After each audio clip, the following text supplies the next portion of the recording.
আসসালামু আলাইকুম রহমতুল্লাহি ওয়াবারকাতুহু। দিন টিভির সম্মানিত দর্শকবৃন্দ, আপনাদের সবাইকে স্বাগত জানাচ্ছি আপনাদের প্রিয় অনুষ্ঠান দিনী সমাধানে। সর্বপ্রথম আমরা আল্লাহ রাব্বুল আলামিনের শুকরিয়া আদায় করছি, আল্লাহ আমাদের সুস্থ রেখেছেন এবং আজকে এই প্রোগ্রাম উপস্থিত তৌফিক দিয়েছেন। প্রিয় দর্শকবৃন্দ, আপনারা যারা নিয়মিত আমাদের অনুষ্ঠান দেখেন, আপনারা জানেন অনুষ্ঠানটা আমরা সরাসরি সম্প্রচার করি ইকু স্টুডিও থেকে প্রতি সোমবার এবং মঙ্গলবার ইকুই টাইম রাত 8:30টায়। এবং যেটা আমরা বরাবর বলি, প্রিয় দর্শকবৃন্দ, এই অনুষ্ঠানটা আমাদের সবার জন্য একটা অপরচুনিটি। আমরা থেকে দিন শিখবো, দিন জানবো, কোরআন হাদিস থেকে আলোচনা শুনবো। আমাদের যে আমল আমরা করি, এই আমলগুলোকে পরিশুদ্ধ করার জন্য আমরা চেষ্টা করব কীভাবে আল্লাহর নৈকট্য অর্জন করা যায়। আমরা যেটা বরাবর বলি, প্রিয় দর্শকবৃন্দ, আসলে আমাদের এই উদ্দেশ্য হলো যে আমরা এই অনুষ্ঠান থেকে আমরা শিখবো কিছু, আমরা নিজে শিখবো, আমাদের ইলমকে বৃদ্ধি করব, সঠিকটা জানবো সঠিক সোর্স থেকে ইনশাআল্লাহ। বরাবরের মতো আমাদের অনুষ্ঠানে উপস্থিত হয়েছে প্রিয় দর্শকবৃন্দ, আমাদের প্রিয় মেহমান, আমাদের নিয়মিত মেহমান ইমামান খতিব মোহতারাম মুফতি হাসান নূরী চৌধুরী সাহেব আজকের গুরুত্বপূর্ণ আলোচনা এবং আপনাদের প্রশ্নের জবাব দেওয়ার জন্য আমি বিনীত অনুরোধ করব, প্রিয় দর্শকবৃন্দ, আপনারা যারা প্রশ্ন করতে চান, মতামত দিতে চান, আপনাদের সবাইকে স্বাগতম। আপনারা প্রশ্ন করবেন সরাসরি স্টুডিও লাইনে 023515073। This is the number. অথবা যদি ইমেল করতে চান, ইমেল করবেন সংক্ষিপ্ত আকারে dini@gmail.com অ্যাড্রেস। আমি বিনীত অনুরোধ করবো, দয়া করে আপনারা যখন প্রশ্ন করবেন সরাসরি স্টুডিও করবেন, টিভির ভলিউম কমিয়ে দিয়ে অথবা মিউট করে আমাদের সাথে ফোনে কথা বলবেন, ফোনে আবার প্রশ্ন করবেন, মতামত দেবেন, এরপর আপনার টিভিতে আপনার অনুষ্ঠান দেবেন ইনশাআল্লাহ। জাযাকাল্লাহ খাইরান। এতে আপনাদের সাথে আমাদের কমিউনিকেট করতে সুবিধা হবে, আমরা অল্প সময়ে অনেকগুলো প্রশ্ন অ্যাকোমোডেট করতে পারবো ইনশাআল্লাহ। জাযাকাল্লাহ খাইরান। মোহতারাম, আমরা শুরুতে চলে যাচ্ছি প্রিয় দর্শকবৃন্দ আমাদের প্রিয় মেহমানের কাছে ইনশাআল্লাহ। দেখি আমাদের মেহমান আমাদের কি বার্তা নিয়ে আসছেন আজকে এবং আপনি কেমন আছেন ইনশাআল্লাহ। জাযাকাল্লাহ। আসসালামু আলাইকুম মোহতারাম, কেমন আছেন? সালাম, আলহামদুলিল্লাহ। আপনি কেমন আছেন? আলহামদুলিল্লাহ, জাযাকাল্লাহ খাইরান। আপনাকে স্বাগত আমাদের অনুষ্ঠানে। বরাবর মতোই আপনার অন্তর থেকে আপনাকে ধন্যবাদ, শুকরিয়া আদায় করছি। আপনি অনেক কষ্ট করে শত ব্যস্ততা আমাদের সময় দেন, এই জন্য জাযাকাল্লাহ খাইরান। মোহতারাম, আমরা গত কয়েকদিন থেকে আমরা আলোচনা করছি, যেহেতু আমরা শাওয়ালে চলে আসছি, হজ নিয়ে, হজের মৌসুম, খুবই গুরুত্বপূর্ণ আলোচনা আমরা গত সপ্তাহে করছি ইনশাআল্লাহ। আপনি কোরআন হাদিস থেকে আমাদের শোনাচ্ছেন যে আসলে হজ কত একটা গুরুত্বপূর্ণ ইবাদত, একটা ওয়ান অফ দ্য পিলার, আমাদের 5 পিলারের। আমরা পাশাপাশি আরও জিনিসগুলো জানতে চাচ্ছি আপনার কাছে। আপনি আমরা জানাচ্ছেন যে হজ একটা বড় একটা ইবাদত, কেন এত ইম্পর্টেন্স দেওয়া হলো হজ, এবং এর যে বিভিন্ন খুঁটিনাটি বিষয় আছে হজের সাথে রিলেটেড যে আরও ইবাদতগুলো আছে, এবং কিভাবে হজ করলে আমরা মকবুল হজ হবে, বা আমরা অনেকগুলো আমাদের প্রশ্ন আসছে অলরেডি দর্শকদের কাছ থেকে হজের খুঁটির বিষয় নিয়ে। আমাদের অনেক কনফিউশন আছে হজের to perform perfectly correctly. So আমরা চেষ্টা করবো এই পয়েন্টগুলো ফলো আপ করার জন্য, পাশাপাশি দর্শকদের প্রশ্নটা আসি ইনশাল্লাহ। তো শুরুতে আমি অনুরোধ করব প্রিয় সম্মানিত মেহমান যে আপনি আমাদেরকে একটু আজকের গুরুত্বপূর্ণ নসিহত বক্তব্য দিবেন, এরপর আমরা চলে যাবো মিলান ইনশাল্লাহ। জাযাকাল্লাহ খাইরান। আসসালামু আলাইকুম ওয়া রাহমাতুল্লাহি ওয়া বারাকাতুহু। ওয়ালাইকুম আসসালাম। আলহামদুলিল্লাহি রাব্বিল আলামিন ওয়াসসালাতু ওয়াসসালামু আলা রাহমাতাল লিল আলামিন ওয়া আলা আলিহি ওয়া আসহাবিহি আজমাইন। আম্মা বা'দু ফাআউযু বিল্লাহি মিনাশ শাইতানির রাজীম। বিসমিল্লাহির রহমানির রহিম। ومنهم من يقول ربنا آتنا في الدنيا حسنة وفي الآخرة حسنة وقنا عذاب النار. بارك الله لنا ولكم في القرآن العظيم ونفعنا وإياكم بالآيات والذكر الحكيم. وقال النبي صلى الله عليه وسلم الدعاء هو العبادة، وصدق رسوله النبي الأمي الكريم، ونحن على ذلك لمن الشاهدين والشاكرين، والحمد لله رب العالمين. رب اشرح لي صدري ويسر لي أمري واحلل عقدة من لساني يفقه قولي. رب زدني علما وألحقني بالصالحين. اللهم صل وسلم دائما أبدا على حبيبك خير الخلق كلهم. আলহামদুলিল্লাহ, আল্লাহ সুবহানাহু ওয়া তাআলার অসংখ্য অগণিত শুকরিয়া যে আমরা আপনাদের প্রিয় প্রোগ্রাম দ্বীনী সমাধান শুরু করতে যাচ্ছি। আল্লাহ সুবহানাহু ওয়া তাআলা আমাদেরকে সঠিক কথা বলা এবং শোনা এবং সঠিক আমল করার তৌফিক দান করুন। সম্মানিত দর্শক ভিউয়ার ভাই বোনেরা, আমরা আমাদের বিজ্ঞ প্রেজেন্টার যেটি বলেছেন যে আমরা ইসলামের অন্যতম রুকুন, আমরা হাজ নিয়ে আলোচনা করছি, এবং যেহেতু হাজের মৌসুম চলছে সেজন্য আমরা এই ইবাদত নিয়ে আলোচনা করছি।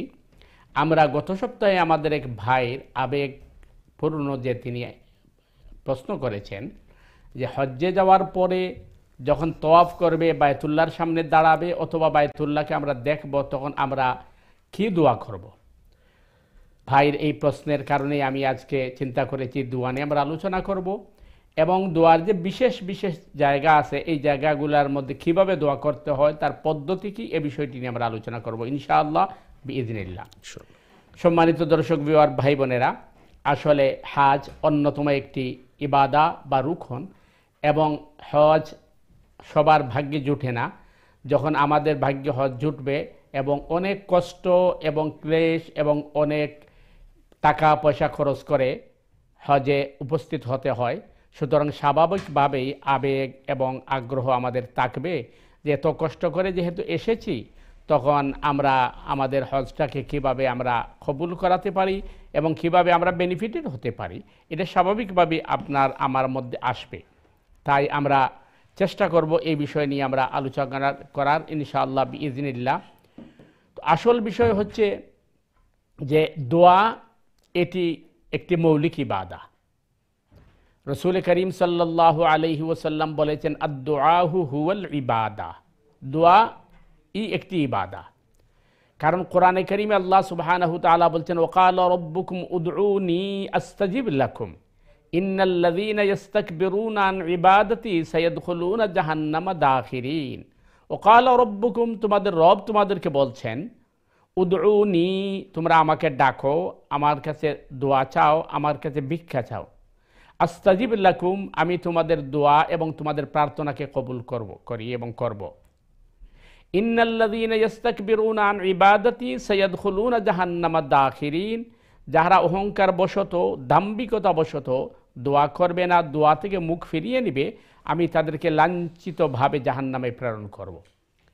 তাতে বোঝা যাচ্ছে দোয়া আমাদের কি করতেই হবে আল্লাহর কাছে। কারণ কোরআন বলছে, ইয়া আইয়ুহান নাস আনতুমুল ফুকারা ওয়াল্লাহু হুয়াল গানি, হে মানব মণ্ডলী, তোমরা সবাই আল্লাহ সুবহানাহু তাআলার দরবারের ভিক্ষুক, আর আল্লাহই হচ্ছেন একমাত্র দাতা। সুতরাং ভিক্ষুক হিসাবে আমাদেরকে মালিকের সামনে দাঁড়াতেই হবে।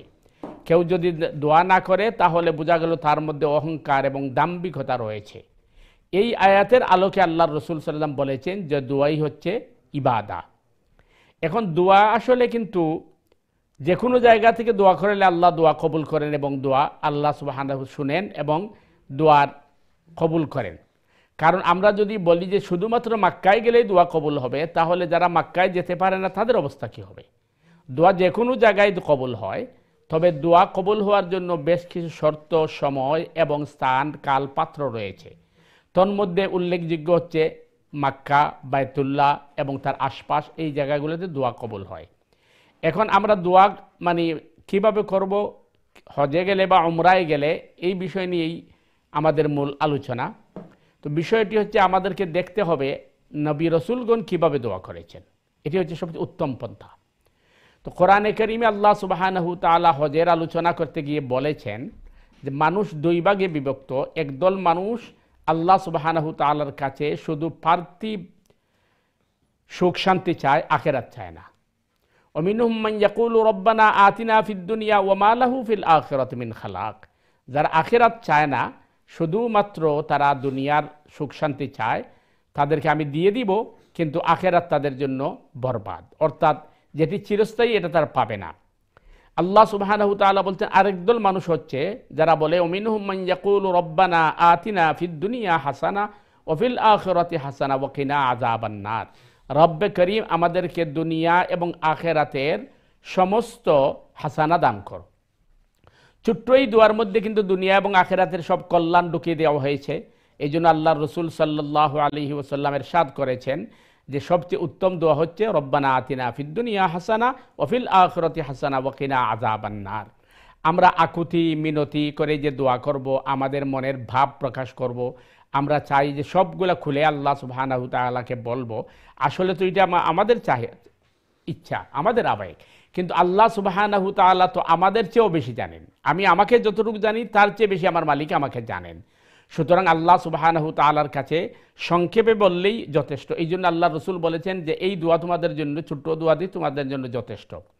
আর তোয়াফ যখন আমরা করি তখন হাজরে আসওয়াদ থেকে তোয়াফ শুরু করি, আর আমরা যখন রুকনে ইয়ামনি অর্থাৎ হাজরে আসওয়াদের আগের কর্নারে পৌঁছি, তখন আল্লাহ রসুল সাল্লাল্লাহু আলাইহি ওয়াসাল্লাম বলেছেন যে তোমরা রুকনে ইয়ামনিতে হাত দাও, ডান হাত দাও অথবা উভয় হাত দাও, আর এই দোয়া পড়তে থাকো, রব্বানা আতিনা ফিদ দুনিয়া হাসানা ওয়া ফিল আখিরাতি হাসানা ওয়া কিনা আযাবান নার। সুতরাং তোয়াফরত অবস্থায় রুকনে ইয়ামনিতে আসার পরে এই দোয়া পড়া সুন্নাহ। বাকি তোয়াফরত অবস্থায় প্রথম তোয়াফ, দ্বিতীয় তোয়াফ, এভাবে সপ্তম তোয়াফ পর্যন্ত আলাদা বা পৃথক কোনো দোয়া নেই। আপনি ইচ্ছা করলে যে কোনো দোয়াই পড়তে পারেন। লা ইলাহা ইল্লাল্লাহু ওয়াহদাহু লা শারীকা লাহু লাহুল মুলকু ওয়া লাহুল হামদু ওয়া হুয়া আলা কুল্লি শাইইন কাদির, সুবহানাল্লাহ ওয়াল হামদুলিল্লাহ ওয়া লা ইলাহা ইল্লাল্লাহু আল্লাহু আকবার ওয়া লা হাওলা ওয়া লা কুওয়াতা ইল্লা বিল্লাহ, সুবহানাল্লাহি ওয়া বিহামদিহি সুবহানাল্লাহিল আযীম, সুবহানাল্লাহিল আযীম ওয়া বিহামদিহি আস্তাগফিরুল্লাহ ওয়া আতুবু ইলাইহি ওয়া লা হাওলা ওয়া লা কুওয়াতা ইল্লা বিল্লাহ, এবং দুরূদ ইত্যাদি পড়তে পারেন। এটা আপনার ইচ্ছা, তবে এই সময় দোয়া কবুল হয়। এই হচ্ছে আমার মানে রব্বানা আতিনা ফিদ দুনিয়া হাসানা ওয়া ফিল আখিরাতি হাসানা, এটি হচ্ছে সবচেয়ে উত্তম দোয়া।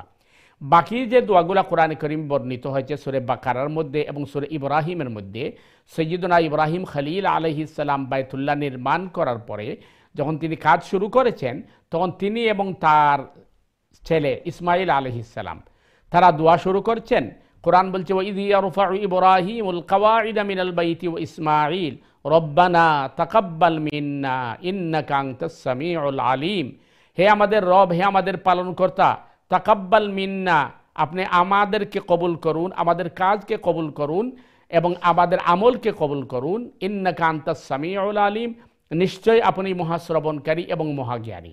তাহলে ইব্রাহিম খলিল আলাইহিস সালাম বায়তুল্লাহ পুনর্নির্মাণ করছেন আর এই দোয়া পড়তে থাকছেন তিনি এবং তার ছেলে ইসমাইল আলাইহিস সালাম। সুতরাং বোঝা গেল যে কোনো ভালো কাজের মধ্যে আমরা প্রথম আল্লাহ সুবহানাহু তাআলার কাছে কবুলিতে দোয়া করব যে আল্লাহ আমার এই আমলকে কবুল করো এবং সহিভাবে যেভাবে আমল করলে তুমি রাজি এবং সন্তুষ্ট, এইভাবে আমল করার তৌফিক দান করো এবং আমাদের নিয়তকে সহি করো, ইখলাসের সাথে যাতে আমরা ইবাদত করতে পারি এই তৌফিক আমাদেরকে দান করো। তো আমরা ধারাবাহিকভাবে ইনশাআল্লাহ বিইذনিল্লাহ চেষ্টা করব যে ইব্রাহিম আলাইহিস সালামের সব দোয়াগুলো আমরা আলোচনায় নিয়ে আসতে, যাতে করে আমাদের যারা এই সাধারণ দর্শক ভিউয়ার ভাই বোনেরা আছেন, আপনারা উমরায় গেলে, হজে গেলে আপনারা যাতে ইব্রাহিম আলাইহিস সালামের এই দোয়াগুলো আপনারা করতে পারেন। যেহেতু ইব্রাহিম খলিল আলাইহিস সালাম এই দোয়াগুলো করেছেন এবং কোরআনে ওই দোয়াগুলো বর্ণিত হয়েছে, সুতরাং এর চেয়ে উত্তম দোয়া বা মকবুল দোয়া তো আর হতে পারে না। সুতরাং আমরা এই দোয়াগুলো করব, পাশাপাশি আমাদের যে প্রয়োজনীয় বা আমাদের যে চাহিদা আমরা আমাদের ভাষায় আল্লাহকে বলবো। আল্লাহ সুবহানাহু তাআলা আমাদেরকে তৌফিক দান করুক যাতে আমরা সঠিকভাবে আমল করতে পারি, এবং বিশেষ করে যারা হজ বা উমরায় যাওয়ার ইচ্ছা পোষণ করেছেন বা যাচ্ছেন তাদের হজ বা উমরাকে কবুল করুক। আর এর পাশাপাশি আমরা কোরআনে বর্ণিত নবী এবং রসুলের দোয়াগুলোকে আমরা আলোচনা করব। তাহলে লাভ হবে যে আমরা প্রথমে যদি ইব্রাহিম আলাইহিস সালাম যে দোয়াটি করেছেন তিনি এই বায়তুল্লাহ নির্মাণের সময় এই দোয়াগুলো করি, এরপরে আমরা আমাদের যে প্রয়োজন সেটা আল্লাহর কাছে বলবো, তাহলে আমাদের দোয়া অবশ্যই কবুল হবে ইনশাআল্লাহ বিইذনিল্লাহ, এবং এর চেয়ে উত্তম দোয়া তো আর হতে পারে না। আল্লাহ সুবহানাহু তাআলা আমাদেরকে তৌফিক দান করুক যাতে আমরা সঠিকভাবে জেনে শুনে বুঝে আমল করতে পারি। সুবহানাকাল্লাহুম্মা বিহামদিকা আশহাদু আল্লা ইলাহা ইল্লা আনতা আস্তাগফিরুকা ওয়া আতুবু ইলাইক। ওয়াসসালামু আলাইকুম ওয়া রাহমাতুল্লাহি ওয়া বারাকাতুহু। আপনারা শুনলেন কত গুরুত্বপূর্ণ আলোচনা আমাদের সম্মানিত মেহমান আমাদের সামনে উপস্থাপন করছেন আজকে। আপনারা যারা প্রিয় দর্শকবৃন্দ এই মুহূর্তে টিভি সিরিজের সামনে অথবা ইন্টারভিউতে আমাদের অনুষ্ঠানে যোগদান করছেন, আপনারা সবাইকে স্বাগত এবং মোবারকবাদ জানাচ্ছি। প্রিয় দর্শকবৃন্দ, আপনারা দেখলেন আমরা যে গুরুত্বপূর্ণ জিনিস আজকে জানলাম যে আমাদের দোয়াটা কত একটা বড় বাধা এবং কত গুরুত্বপূর্ণ জিনিস। আমরা যে আল্লাহর কাছে চাবো, আল্লাহর কাছে কীভাবে চাবো, আমরা চেষ্টা করবো এই ব্যাপারে বিশদ আলোচনা করার জন্য। কারণ আমরা আমাদের মনিবের কাছে চাবো, আমাদের চাওয়াটা আমরা ঠিকমতো না চাই, সঠিকভাবে না চাই, তাহলে আমরা পাবো কীভাবে? যদিও আল্লাহ আমাদের মনের খবর সবই জানে, কিন্তু আমাদের তো সেই দরখাস্তটা সঠিকভাবে আল্লাহর কাছে উপস্থাপন করতে হবে, আমরা জানতে হবে সঠিকভাবে কীভাবে। সেটা আল্লাহ আমাদের শিখিয়েছেন, রাসূল আমাদের শিখিয়েছেন। সো আমরা চেষ্টা করবো এই কোরআন হাদিস থেকে এগুলো জানার জন্য, শেখার জন্য। ইনশাআল্লাহ আপনারা অবশ্যই আমাদের সাথে থাকবেন। পাশাপাশি অন্যান্য আমাদের নিয়মিত টপিক তো আছেই, হজের টপিক। সো আপনাদের হজের ব্যাপারে প্রশ্ন, দোয়ার প্রশ্ন অথবা ইসলামের দ্বীনি বিষয়ে যে কোনো প্রশ্ন আপনারা করবেন ইনশাআল্লাহ। প্রশ্ন করবেন সরাসরি লাইনে 0235150733 নম্বর, অথবা যারা ইমেল করতে চান ইমেল করবেন সংক্ষিপ্ত আকারে dini@gmail.com অ্যাড্রেসে। আমি অনুরোধ করব প্রিয় দর্শকবৃন্দ, আপনার প্রশ্ন করার সময় টিভির ভলিউম কমিয়ে দিয়ে অথবা মিউট করে আমাদের ফোনে কথা বলবেন, এরপর ইনশাআল্লাহ চলে যাবেন আপনারা টিভিতে অনুষ্ঠান দেখবেন। জাযাকাল্লাহ খায়রান মোহতারাম। আমরা দর্শকদের প্রশ্নে যাওয়ার আগে আপনি খুবই গুরুত্বপূর্ণ জিনিস, গত সপ্তাহে আমাদের বেশ কিছু প্রশ্ন আসছে এই ব্যাপারে যে দোয়া, হজে গেলে ওমরাতে গেলে কীভাবে দোয়া করতে হবে। তা আমরা চেষ্টা করবো যতটুকু সম্ভব টাচ করার জন্য, যে আসলে দোয়াটা আপনি তো আজকে আমাদের জানালেন দোয়াই হলো একটা ইবাদত, এবং আমাদের সমাজে অনেক প্রচলিত মানে অনেক ধারণা রয়েছে, অনেক কুসংস্কার রয়েছে, দোয়া কখন করা যাবে, কখন করা যাবে না, কীভাবে দোয়া করতে হবে। আমরা চেষ্টা করব কোরআন হাদিস থেকে সঠিক জানার জন্য যে দোয়া কীভাবে করতে হবে, কখন করতে হবে, কীভাবে করতে হবে ইনশাল্লাহ। তার আগে আমরা একটু প্রশ্ন নিয়ে আসি মোহতারাম। চলে যাচ্ছে আমাদের দর্শকের কাছে, দেখি কে আছে আমাদের লাইনে। দর্শক আসসালামু আলাইকুম, আপনাকে স্বাগত আমাদের অনুষ্ঠানে। আপনার প্রশ্ন করুন প্লিজ। ওয়ালাইকুম সালাম। আসসালামু আলাইকুম ভাইয়া, কেমন আছেন? আলহামদুলিল্লাহ। হাজি সাহেব, আপনি কেমন আছেন? আমি ভালো আছি। আমি হজে গিয়েছিলাম 2003-তে। জি। আমার হজ করেছি, আমি উমরাও করেছি, 1 মাস ছিলাম মক্কাতে। আমি লাস্ট তোয়াফ করছি মদিনা যাইবার আগে, লাস্ট তোয়াফ করছি ব্রিটিশ ইউনিয়ন যাক আমার শরীর গুইরা আমি তোয়াফ কইরা 2 রাকাত নফল নামাজ পড়ছি, ব্রিটিশ ইউনিয়ন যাক আমার শরীর দইরা আসছি। আর যে নিয়ত করছি মদিনা থেকে নামাজ পড়ছি, লন্ডন আইয়া ওনে দেখি 20 বছরে যে নিয়ত কইরা দোয়া করছিলাম, হে আল্লাহ আমি নবীজির লোকে মারতাম, এখন দেখা যায় আমি কুরআন শরীফের অবস্থা জানি না, ওনে তো আমি নবীজির লোকে মারতাম না নিতা। এটা তো আল্লাহর দরবারে কবুল হইল, যে অহল দরজা কবুল হইছে, দোয়া কবুল হইছে, মক্কার যাওয়ার লাগবো। আসসালামু আলাইকুম। জি, জাযাকাল্লাহ। সম্মানিত হাজি সাহেব, আপনি আমাদের রেগুলার অনুষ্ঠান দেখেন, খুবই গুরুত্বপূর্ণ কথা বলেন আপনি। জাযাকাল্লাহ খাইর আপনার মতামতের জন্য। আমি চলেছি মহতারের কাছে। জি জি হাজি সাহেব, আসলে আপনার সুন্দর মতামত হলে আপনাকে ধন্যবাদ যে আসলে আপনি হজ করেছেন, আল্লাহ আপনার হজকে কবুল করেছেন এবং আপনি বলছেন যে আমি মক্কায় গিয়ে যা চাইছিলাম আমি সব কিছু পাইছি আলহামদুলিল্লাহ। তো আসলেই কিন্তু মক্কা মুকাররমা যেহেতু পবিত্র জায়গা, সবচেয়ে সম্মানিত জায়গা, এই জায়গায় গেলে আমরা ইখলাসের সাথে দোয়া করলে তো অবশ্যই দোয়া কবুল হবে, যেভাবে আল্লাহ আপনার দোয়াকে কবুল করেছেন। তো আল্লাহ সুবহানাহু তাআলা আমাদেরকে সবাইকে কবুল করুক। জাযাকাল্লাহ মোহতারাম। আমরা একটু দর্শকের প্রশ্নে যাওয়ার আগে আমরা একটু যদি আলোচনার মুখ দিয়ে যাই, সেটা হলো যে আমরা গত সপ্তাহে এর টাচ করছিলাম যে আসলে হজের যে একটা মৌসুম আমরা আসছি, আমরা অনেকেই মনে করি যে আসলে আপনি গত সপ্তাহে বলছিলেন যে অনেকের সামর্থ্য আছে, আল্লাহ যেটা বলছেন যে সামর্থ্য থাকতে হবে, আর্থিক সামর্থ্য আমাদের শারীরিক সামর্থ্য থাকলে তাহলে হজটা তার জীবনে একবারই করতে হবে। আবার অনেকে আছে যে না, আর্থিক সামর্থ্য নাই, শারীরিক সামর্থ্য নাই, কিন্তু চেষ্টা করতেছেন। তো এই চেষ্টা তো করতেই হবে একজন আল্লাহর প্রিয় বান্দা হতে হলে, আল্লাহর ঘরে যাওয়ার জন্য। আমার যে জিনিসটা আমি জানতে চাবো সেটা হলো যে আমাদের একজন মুসলিম হিসাবে, একজন সত্যিকার ইমানদার হলে আমাদের মনের যে বাসনাটা আছে আল্লাহর ঘরে যাওয়ার জন্য জীবনে একবার, এই যাওয়ার জন্য যে আমাদের প্রিপারেশনটা, এই প্রিপারেশন আমাদের কী থাকা উচিত? আমরা কি শুধু আপনি যেটা বললেন যে দোয়ার মধ্যে আমাদের কিছু মানুষ দুইভাবে, আমাদের মানুষগুলো একজন মানুষ চাচ্ছে শুধু দুনিয়াটাই নিয়ে ব্যস্ত, আরেকজন চাচ্ছে না দুনিয়া আখিরাত নিয়ে ব্যস্ত। তা আমাদের মধ্যে যে সমস্যা, এখন আমরা খুব বেশি দুনিয়ামুখী হয়ে গেছি মোহতারাম। তো আমরা আমাদের আসল যে টার্গেট, আমাদের অনন্তকালের যে জিন্দিগি, সেটা ভুলে যেয়ে আমরা শুধু দুনিয়া নিয়ে বেশি ব্যস্ত হয়ে গেছি। এবং দুনিয়া কী করবো কি না করবো, আমরা কারো হক মারতেছি, কারো ক্ষতি করতেছি।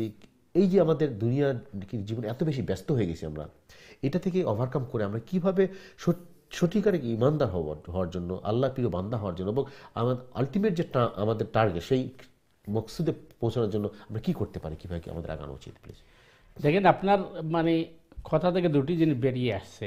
একটি হচ্ছে যে মানুষের হজ ফরজ হওয়ার জন্য দুটা জিনিস শর্ত, একটা তার আর্থিক সামর্থ্য আর একটা তার শারীরিক সামর্থ্য। এখন দেখা গেছে যে একজন মানুষের আর্থিক সামর্থ্য আছে, কিন্তু ইনি হজকে ডিলে করেছে, হজ করব করে হজকে ডিলে করে অনেক সময় নিয়ে। আমাদের সমাজে একটা ট্রেডিশন আছে, আপনি অবশ্যই একমত হবেন, যে হজ করবো শেষ বয়সে এসে, একদম শেষে আসে, হ্যাঁ সবকিছু শেষ করে দুনিয়াদারি সব শেষ করে তারপর শেষ বয়সে এসে হজ করবো। আসলে এটা কতটুকু যৌক্তিক এবং এটার সাথে কি ইসলামের কি মিল আছে কিনা? প্রথম জিনিস হচ্ছে যেটি আপনি বলছেন যে আমাদের দেশে সমাজে যারা হজকে ডিলে করে, মানুষের ধারণা পোষণ করে যে হজ করে আসার পরে আমি আর গুনাহ করব না, ভালো মানুষ হয়ে যাব, তাহলে বোঝা গেল এর আগে গুনাহ করে অ্যালাউ। এবং তার চেয়ে বড় কথা হলো যে আমি যে ওই আলটিমেট ওই সময় পর্যন্ত 60 বছর 70 বছর পর্যন্ত বেঁচে থাকবো, তার নিশ্চয়তা কি? তাইলে প্রথমে তো আমার ইন্টেনশনটাই কিন্তু রং। জি। নাম্বার 2 হচ্ছে যে আপনার উপর নামাজ ফরজ হওয়ার পরেই কিন্তু আপনি নামাজ যত দ্রুত পারেন পড়বেন, ডিলে করার কোনো সুযোগ নাই। তো আপনার উপর হজ ফরজ হওয়ার পরে আপনি ডিলে করলেন কেন? এখন প্রশ্ন হচ্ছে ডিলে করা জায়েজ কিনা? জায়েজ আছে, কারণ যেহেতু আল্লাহ সুবহানাহু তাআলা জানেন যে হজ সময়ের ব্যাপার এবং আপনার অনেকগুলো জিনিস প্রিপারেশন নিতে হয়, সুতরাং ডিলে করা জায়েজ আছে, আপনি ডিলে করতে পারেন, কিন্তু আপনাকে দ্রুত আদায় করতে হবে। আর অবহেলা করে সময় নষ্ট করা, বা আগে যেটা বলা হচ্ছে যে আগে ওই দুনিয়াবি কাজকর্ম শেষ করে ফেলি, এরপরে আমি ভালো মানুষ হয়ে যাবো, এই ধারণা করা সঠিক নয়। তো ইচ্ছাকৃতভাবে ডিলে করলে আর পরে যদি আপনি হজ করতে না পারেন, তাহলে আপনি অবশ্যই গুনাহগার হবেন। অথবা আপনার কাছে টাকা ছিল, সম্পদ ছিল, কিন্তু পরে এটা আর থাকে নাই, কিন্তু এর আগে আপনার হজ ফরজ হয়ে গেছে, আপনার মহাবিপদে পড়ে। আমার আর্থিক সমর্থন আছে তখন, কিন্তু শারীরিক সমর্থন নেই। হ্যাঁ, আরেকটা হচ্ছে যে ধরেন যে আপনার শারীরিক সামর্থ্য ছিল কিন্তু আপনি ওই সময় করেন নাই, আপনি ডিলে করেছেন, অথবা আপনি যখন হজে গেছেন তখন আপনি কিন্তু ওই একার চলাফেরা করতে পারেন না, শুধু আগে হজ করলে যে মজা পাইতেন এটা পাবেন না, এবং এই আপনি সঠিক আদায় করতে পারবেন না। কিন্তু মহতরম, আমাদের সমাজে এই যে একটা আমাদের আসলে কুসংস্কার অথবা প্রচুর ধারণা যে না হজটা করবো, সব শেষ করার পর শেষ বয়সে এসে হজ করবো, দেখা সব মানে আমাদের দুনিয়াদি যে কাজগুলো আছে, এটা তো অবশ্যই ঠিক না। হ্যাঁ, এটা ঠিক না। আমরা আসবো ইনশাআল্লাহ মহতরম আরেকটু চেষ্টা করার জন্য, যে আমরা একটু আলোচনা বিশদ করার জন্য। পাশাপাশি আরেকটা জিনিস আমরা জানতে চেষ্টা করবো যে হজের মেইন টার্গেট আমাদের কি, আমাদের উচিত কি উদ্দেশ্যে আমরা হজটা করবো ইনশাআল্লাহ। যদি আমাদের সমাজের প্রচুর অনেক ভুল ধারণা আছে, আমরা তার একটা প্রশ্ন নিয়ে আসি ইনশাআল্লাহ। চলে যাচ্ছে আমাদের দর্শকের কাছে। দর্শক আসসালামু আলাইকুম, আপনার প্রশ্ন করুন প্লিজ। আমার কলটা ড্রপ হয়ে গেছে। প্রিয় দর্শকবৃন্দ, আপনারা দেখছেন আপনাদের প্রিয় অনুষ্ঠান দিনী সমাধান, আপনাদের প্রশ্ন জিজ্ঞাসা মতামত নিয়ে আমাদের অনুষ্ঠান। সো আপনার প্রশ্ন করবেন, মতামত ইনশাআল্লাহ। যদি আমরা আলোচনা করছি হজ নিয়ে, মহতরম আজকে খুবই গুরুত্বপূর্ণ বিষয় আলোচনা করছেন, হজের পাশাপাশি হজের দোয়া, হজের সাথে সাথে রিলেটেড দোয়াগুলো। তা আপনারা প্রশ্ন করবেন, দয়া করে প্রশ্ন করার সময় টিভি ভলিউম কমিয়ে দিয়ে অথবা মিউট করে আমাদের ফোনে কথা বলবেন, এরপর আপনার টিভিতে আপনার অনুষ্ঠান দেখবেন ইনশাআল্লাহ। জাযাকাল্লাহ খাইরান। চলে আসছে আমাদের পরবর্তী দর্শকের কাছে। দেখি আছে আমাদের লাইনে। দর্শক আসসালামু আলাইকুম, আপনার প্রশ্ন করুন প্লিজ। আপনি প্লিজ দয়া করে আপনার টিভির ভলিউমটা কমিয়ে দিয়ে অথবা মিউট করে আমাদের সাথে ফোনে কথা বলবেন। দর্শক ওয়ালাইকুম আসসালাম। জি ভাই, কেমন আছেন? জি আলহামদুলিল্লাহ ভালো আছি, আপনারা কেমন আছেন? জি আলহামদুলিল্লাহ। জি আপনার কি প্রশ্ন বলেন ভাই? আমার প্রশ্ন হলো কি, যে আমরা হজ বা উমরা দিয়া আমরা অনেক আছি আপনার এই ফোন লইয়া ভিডিও কইলা লাইভ প্রচার করে ফেসবুকের মাধ্যমে। জি জি, সেলফি, হ্যাঁ বলেন। যে সেলফি বা লাইভ প্রচার করা হয় জি ফেসবুকের মাঝে, বিভিন্ন জন আছে গ্রুপ লিয়ে এটা করে। জি জি, আমি এর জন্য প্রশ্ন করছিলাম, তাই কইলা যে এরা যদি সরকারে যদি আপনার টিভির মেলা লাইভ প্রকাশ করতে পারে, তে আমরা এটা করলে অসুবিধা, এটা কোনো অসুবিধা নাই। আচ্ছা, জি এটা জানতাম এটা কতটুকু সঠিক, যে তারা তো সরকারি ভাবে যেটা প্রচার করে এটা, আর আমার ব্যক্তিগত তুলনা আমার যে কত বা কতটুকু সঠিক না এটা। জি বুঝতে পারছি, আপনার সুন্দর পয়েন্ট আপনি দিচ্ছেন ভাই। আপনার প্রশ্ন, আর কোনো প্রশ্ন আছে আপনার? জি জাযাকাল্লাহ, আপনার সুন্দর প্রশ্নের ধন্যবাদ। খুবই গুরুত্বপূর্ণ প্রশ্ন আমাদের সময় দর্শন নিয়ে আসছে মতো। আজকে স্পেশালি আমাদের রিসেন্টলি এই জিনিসটা ট্র্যাডিশনটা চালু হচ্ছে, আমরা হজে যাওয়ার আগে, হজে অন দ্য ওয়ে, হজের মধ্যে, আসার পথে আমরা একটা মানে প্যাকেজের মতো করে ফেলছি, যে এটা সোশ্যাল মিডিয়ায় দেওয়া, ভিডিও দেওয়া ইত্যাদি। এই ব্যাপারে আপনার মতামত? জি জি ভাই, আসল বিষয় যেটা আপনি মানে বলতেন যে আসলে যিনি যুক্তি দিয়েছেন যে সরকার যদি এটা সরকারিভাবে প্রচার করতে পারে, আমি করলে অসুবিধা কি? তো ওনাকে জিজ্ঞেস করা দরকার যে একজনের যদি চুরি করে তাহলে আপনি কি বলবেন যে আমি চুরি করলে অসুবিধা কি? কারণ আরেকজনের বিষয় আমাকে প্রশ্ন করা হবে না, আমাকে আমার আমলের ব্যাপারে প্রশ্ন করা হবে। সরকারকে জন্য প্রচার করছে, এটা আমার জবাবদিহির প্রয়োজন নাই। আমার প্রয়োজন হচ্ছে যে আমি যেটা করছি এটা সঠিক কি না। এখন ব্যাপার হচ্ছে যে প্রথমত হচ্ছে আপনি কোন ইবাদতকে সব করতে পারবেন না। ইবাদতকে সব করা এটা এক ধরনের শিরকের মধ্যে পৌঁছে যায়। কোরআন বলছে আল্লাযীনা হুম ইউরাউন, এরা নামাজ পড়ে না, এরা এটাকে সব করে। তো আপনি হজে যাচ্ছেন, আপনি সেলফি তুলে ছাড়ছেন যে আমি হজে যাচ্ছি, দোয়া চাই, অথবা তোয়াফরত অবস্থায় আপনি সেলফি ছাড়ছেন, এগুলার তো কোনো প্রয়োজন ছিল না। এটা একটা অপ্রয়োজনীয় কাজ করা হচ্ছে। সুতরাং মানে হজ উমরাতে যাওয়ার পরে এইগুলাকে সেলফি উঠানো অথবা মোবাইল ইউজ করা অথবা এটার প্রচার করা, এটা কিন্তু সঠিক নয়, কারণ ইবাদতের মধ্যে বিঘ্নতা ঘটবে। আরেকটি হচ্ছে আপনি যখন সেলফি তুলেন তখন ওইটার মধ্যে আরও অন্যান্য মানুষের পিকচারগুলো উঠছে, ছবি উঠছে, যেটা তার পারমিশন আপনি নেন নাই, অনেকগুলা মানে ক্ষতির দিক হয়। এছাড়া মনে করেন আপনি যদি এই কাজ না করে, আমি যদি মনে করেন জিকির, আজকার, তাসবিহ, তাহলিল, তাকদিস এগুলো করতে থাকতাম, তাহলে আমার অনেক উপকার হইতো। আমি এগুলার বাদ দিয়ে আমি কিন্তু ইবাদতটার একটা মানে আনুষ্ঠানিকতায় রূপান্তর করে ফেলছি। সুতরাং এটা কিন্তু সঠিক নয়। তো আমরা অনুরোধ করব আমাদের মানে ভাই বোনদেরকে যে আপনি যখন হজে যাবেন অথবা উমরায় যাবেন, বিশেষ একটা ইবাদতে গেছেন, এই সময় অন্তত মানে এই সেলফি তোলা বা এই ধরনের কাজের মধ্যে আপনার নিয়োজিত না হয়। এগুলোতে নিজে বাঁচা এবং সমাজের অন্যান্য ভাইদেরকে বুঝিয়ে রক্ষা করা, কারণ এটা কিন্তু উচিত নয়। আর এটা অনেক সময় কিন্তু সওয়াবের মধ্যে পড়ে যায়। তো একজনে বলতে পারে যে আমি যেটা সওয়াব করলাম এটা আপনি জানলেন কিভাবে? এটা আমার জানার কথা নয়, কিন্তু বিষয়টা হচ্ছে ইবাদত তো সওয়াবের জিনিস নয়, আপনি ওইটাকে সেলফি কেন করবেন? এই জন্য মানে, আর দ্বিতীয় কথা হচ্ছে আপনি তোয়াফরত অবস্থায় অথবা মনে করেন বাইতুল্লাহর সামনে দাঁড়াইয়া অথবা বিভিন্ন জায়গায় দাঁড়াইয়া যে আপনি এই সেলফিগুলো উঠাইছেন, আপনি একটা অযথা কাজের মধ্যে সময় নষ্ট করছেন। কারণ ওই সময় হাদিসের পরিভাষায় বাইতুল্লাহর দিকে তাকাইয়া থাকলে সব 20টা করে নাকি পাওয়া যায়। তো আমি এইগুলাকে থেকে বঞ্চিত হব কেন? তো এইগুলা তাকে নিজে বাঁচা দরকার এবং এগুলা মানে নিজকে রক্ষা করা দরকার। আর সরকার কি জন্য প্রচার করছে এটা আমার বিষয় না, এটা আমাকে প্রশ্ন করা হবে না, ওই যুক্তি দিয়ে এটাকে বৈধ করা যাবে না। আল্লাহু আ'লাম বিসসাওয়াব। জাযাকাল্লাহু মোহতারাম। খুবই গুরুত্বপূর্ণ একটা প্রশ্ন মোহতারাম। আসলে আপনি যে দুটো পয়েন্টে আমি এখানে আমাদের সময় দর্শকের পাশাপাশি নিয়ে আসবো, সেটা হলো যে একটা হলো যে আপনি একটা ভালো কাজ যদি করি, সেই ভালো কাজটাকে যদি আমি অন্যকে ইন্সপায়ার করার জন্য, অন্যকে মোটিভেট করার জন্য প্রচার করি, তো ক্ষতিটা কি? নাম্বার 1। নাম্বার 2 হলো আপনি বলছেন যে হ্যাঁ, ইবাদতের সওয়াব করা যাবে না, ভালো কথা, বুঝলাম। কিন্তু আমি যে ইবাদতটা করতেছি, আমি তো ভালোর জন্য, আমি তো হয়তো আমি বলছি না আমার আমি ভালো কাজ করতেছি, এটা মানুষকে দেখুক, আমরা দেখে যদি কেউ অনুপ্রাণিত হয়, খারাপ কি? তা আপনি কি বলবেন এটা?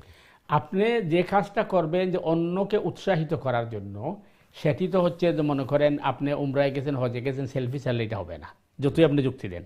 হ্যাঁ, এটা হতে পারে যে আপনি দান খয়রাত করেছেন, আপনি ওইটা দেখিয়ে করছে যে অন্যান্য ভাই বোনরা উৎসাহিত হোক, এখান থেকে মানুষ ইন্সপায়ার হয়।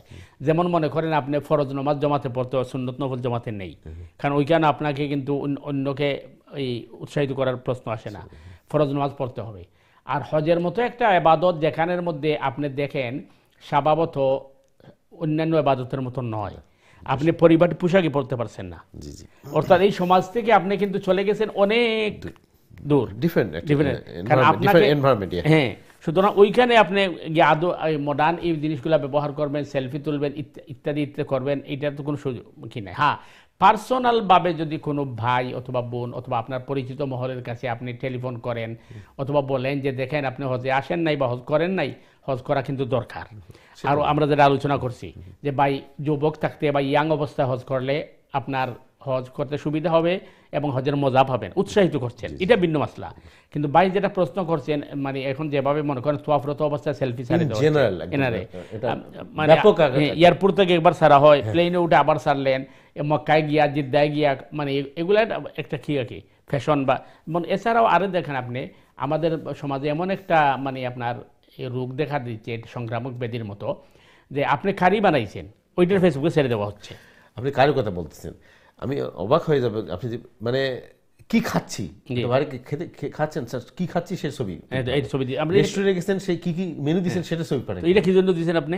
অথচ হাদিসের মধ্যে আসছে নজরুল আইন হক, এবং আপনি মানে আমি অবাক হয়ে কি রান্না করছে সেটাও দেখছি। তো নজরুল আইনে হক কোন মানুষের মানে কুদৃষ্টি যে পড়ে, এটা কিন্তু সত্য। এখন আপনি আপনার বাচ্চারে ছবিটা ফেসবুকে ছাড়লেন, আপনি গুণা বাদ দেন, আপনার তো এটার মধ্যে বদনজর পড়তে পারে। আর এছাড়া মোবাইল যেগুলা বা যা আমরা ইউজ করছি, প্রত্যেকটা জিনিস কিন্তু হাসরের ময়দানে উপস্থিত করা হবে। আমি এটার মাধ্যমে কতটুক মানে ভালো কাজ করেছি আর কতটুক আমি এটারে মিস ইউজ করেছি, সব জবাব দিতে হবে। এই জন্য মানে এগুলো আমার সতর্ক হওয়া দরকার। আচ্ছা, ইনশাআল্লাহ, জাযাকাল্লাহু খাইরান। সময় দর্শকবৃন্দ, আপনারা দেখছেন আপনাদের প্রিয় অনুষ্ঠান দিনী সমাধান, আপনাদের প্রশ্ন জিজ্ঞাসা মতামত নিয়ে আমাদের অনুষ্ঠান। আপনারা প্রশ্ন করবেন, মতামত দিবেন ইনশাআল্লাহ সরাসরি লাইনে 0203515073 দিছি নাম্বার, অথবা যে ইমেল করতে চান ইমেল করবেন সংক্ষিপ্ত আকারে দিনী সমাধান gmail.com। প্রিয় দর্শকবৃন্দ, আমরা ছোট্ট একটি বিরতি যাব, বিরতি আবারও ফিরে আসি ইনশাআল্লাহ আপনাদের প্রশ্নের জবাব দেওয়ার জন্য। ততক্ষণ আমাদের সাথে থাকুন। আসসালামু আলাইকুম ওয়া রাহমাতুল্লাহি ওয়া বারাকাতুহু।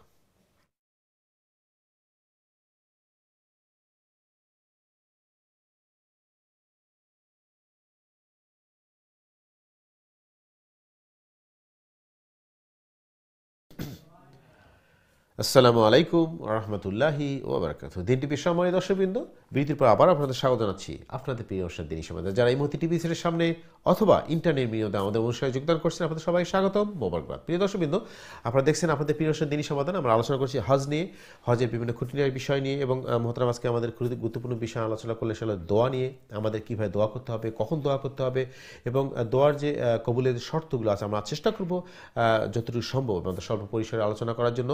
পাশাপাশি আপনাদের দিনী প্রশ্ন যারা করতে চান, প্রশ্ন করবেন সরাসরি লাইনে 0203515073 নাম্বার, অথবা ইমেল করতে চান ইমেল করবেন সংক্ষিপ্ত আকারে দিনী সমাধান gmail.com। আমরা চলে যাচ্ছি আমাদের দর্শক আছে, মোহতারাম দর্শক লাইনে আছেন, চলে আমাদের দর্শকদের প্রশ্ন নিয়ে আসি ইনশাআল্লাহ। সম্মানিত দর্শক, আসসালামু আলাইকুম, আপনার প্রশ্ন করুন প্লিজ।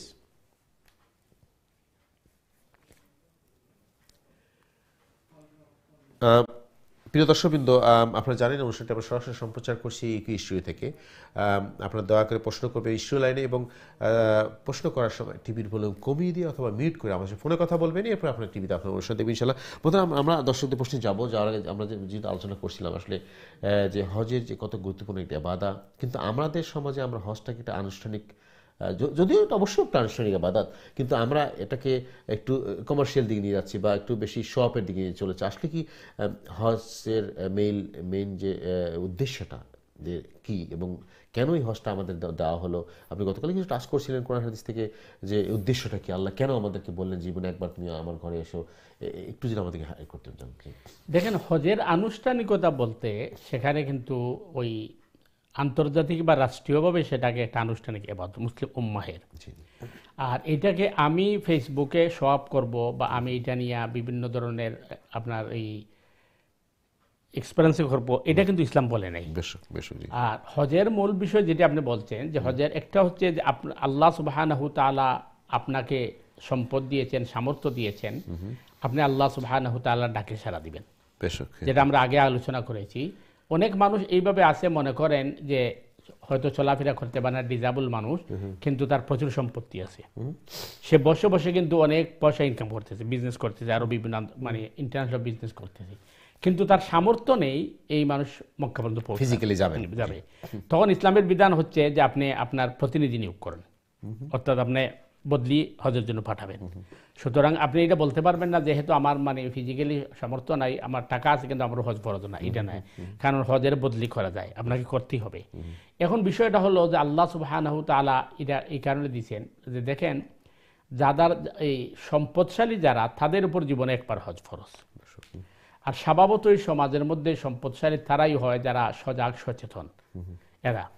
তো ইসলামের সিস্টেমটা ছিল যে খালিফা থাকবেন, যার অধীনে মুসলিম ওয়ার্ল্ড চলবে। তো মুসলিম ওয়ার্ল্ড যেহেতু তার অধীনে চলবে, তখন মনে করেন ওই শিল্পপতি যারা আছে বা এলিট সমাজ যারা আছে, এরাই কিন্তু সমাজ পরিচালনা করে। এরা মানে আপনার ওই মক্কায় উপস্থিত হবে, আর সেখানে এই খলিফার পক্ষ থেকে মুসলিম উম্মাকে দিক নির্দেশনা দেওয়া হবে। এরা এই দিক নির্দেশনা নিয়ে তার দেশ বা তার রাষ্ট্রে বা তার সমাজে আসবে। এইটাই ছিল হজের মূল এক। নাম্বার 2 হচ্ছে, আমরা গত সপ্তাহে বলেছি যে প্রত্যেক ধর্ম এবং প্রত্যেকটা মাযহাবের তাদের একটি আন্তর্জাতিক অনুষ্ঠান থাকে, মিলন মেলা থাকে। ওইটা যদি ইসলামের মধ্যে না থাকে, তখন মানুষ এটাকে অভাব মনে করবে বা মিসগাইডেড হতে পারে। সে মনে করে অন্যদিকে এখানে কোরআন বলতেছে ওই যে আপনার বানি ইসরাইলের কথা, ওয়াজাওয়াজনা বিবানি ইসরাঈল আল বাহরা ফাআতাউ আলা কওমিন ইয়াকুফুনা আলা আসনামিল লাহুম ক্বালু ইয়া মূসা জাআল লানা ইলাহান কামা লাহুম আলিহা ক্বালা ইন্নাকুম তাজহালুন। তো ওরা দেখছে একটা গাভীর প্রতিচ্ছবি দিয়ে তারা চতুর্দিকে বসে ইবাদত করতেছে। তখন বানি ইসরাইলরা বলছে যে এরা তো তাদের মাবুদের একটা এই ছবি বা প্রতিবিম্ব তাদের আছে, তো আপনি আমাদের জন্য একটা এইভাবে বানাই দেন না, নাউযুবিল্লাহ। তো এইভাবে মানুষ মানে ভুল পথে চলে যেতে পারে। এই জন্য মানে হজের এই অনুষ্ঠানটাকে কি করছে আল্লাহ সুবহানাহু করছে। নাম্বার 3 হচ্ছে, জাহিলিয়তের যুগেও কিন্তু হজ ছিল, মানে মিলন মেলা ছিল। তারা মিনার বাজারে মেলা করত, আক্কাসের মেলা হতো, বিভিন্ন মেলা হতো। এই কুসংস্কারকে ইসলাম এসে কিন্তু সুন্দর করে সংস্কার করে এটা ইবাদতে রূপান্তরিত করেছে। এবং মানুষের মন, মানসিকতা, চাহিদা, আবেগ যেগুলো চায়, এগুলাকে ইসলাম চায় যে এগুলারে এই একটা নিয়মের ভিতরে নিয়ে আসা। আল্লাহর বান্দা বান্দি তারা যেন ইবাদতের মাধ্যমে তাদের এই আনন্দ উৎসব করে। এই জন্য হজের আনুষ্ঠানিকতাকে ইসলাম কি করেছে, অনেকগুলো কারণ আছে। আর এরপরে মনে করেন এই যেহেতু মূল কথা হচ্ছে যে আল্লাহ সুবহানাহু তাআলা তোমাকে নিয়ামত দান করেছেন, সামর্থ্য দিয়েছেন, তুমি অন্তত এই জীবনে একবার আল্লাহর ঘর কি করো, জিয়ারত করো। কারণ মানুষের জন্য তো মানুষ তো আর আরশে আজিমে যেতে পারবে না, যেভাবে ফেরেশতারা বায়তুল মামুর তওয়াফ করেন অথবা আরশকে তওয়াফ করেন, এই মানুষ করতে পারবে না। সুতরাং দুনিয়াত মানুষের জন্য এই সুযোগটা করে দেওয়া হয়েছে।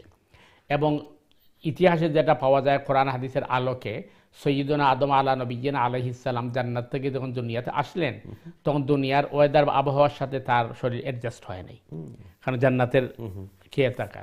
তখন তিনি আল্লাহর কাছে ফরিয়াদ করলেন, আল্লাহ সুবহানাহু তাআলা বললেন তুমি মক্কা মুকাররমায় যাও, সেখানে আমার ঘর তৈরি করো, আর ওই ঘর তওয়াফ করলে তোমার গুনাহ মাফ হবে আর তোমার এই বডিটা দুনিয়ার আবার সাথে অ্যাডজাস্ট হয়ে যাবে। মোহতারাম, আমরা আরেকটা জিনিস এখানে আলোচনা করবো, সেটা হলো যে আমরা গত সপ্তাহে একটু টাচ করছিলাম। প্রিয় দর্শক বন্ধু, আপনারা যদি আমাদের সাথে থাকেন অবশ্যই আপনারা শুনছেন গত সপ্তাহে মোহতারাম একটা বলছেন যে আসলে আমরা যে ইবাদতটা করব, ইবাদতের সেই উদ্দেশ্যটা কি, মেইন উদ্দেশ্যটা কি। আমরা যদি মনে করেন যে আমাদের মৌলিক যে ইবাদতগুলো আছে সেই ইবাদতটা সঠিকভাবে পালন আমরা করতে না পারি বা না চাই, তাহলে কি সত্যিকার আমি ইমানদার হলাম, আমরা কি পরিপূর্ণ মুসলিম হলাম?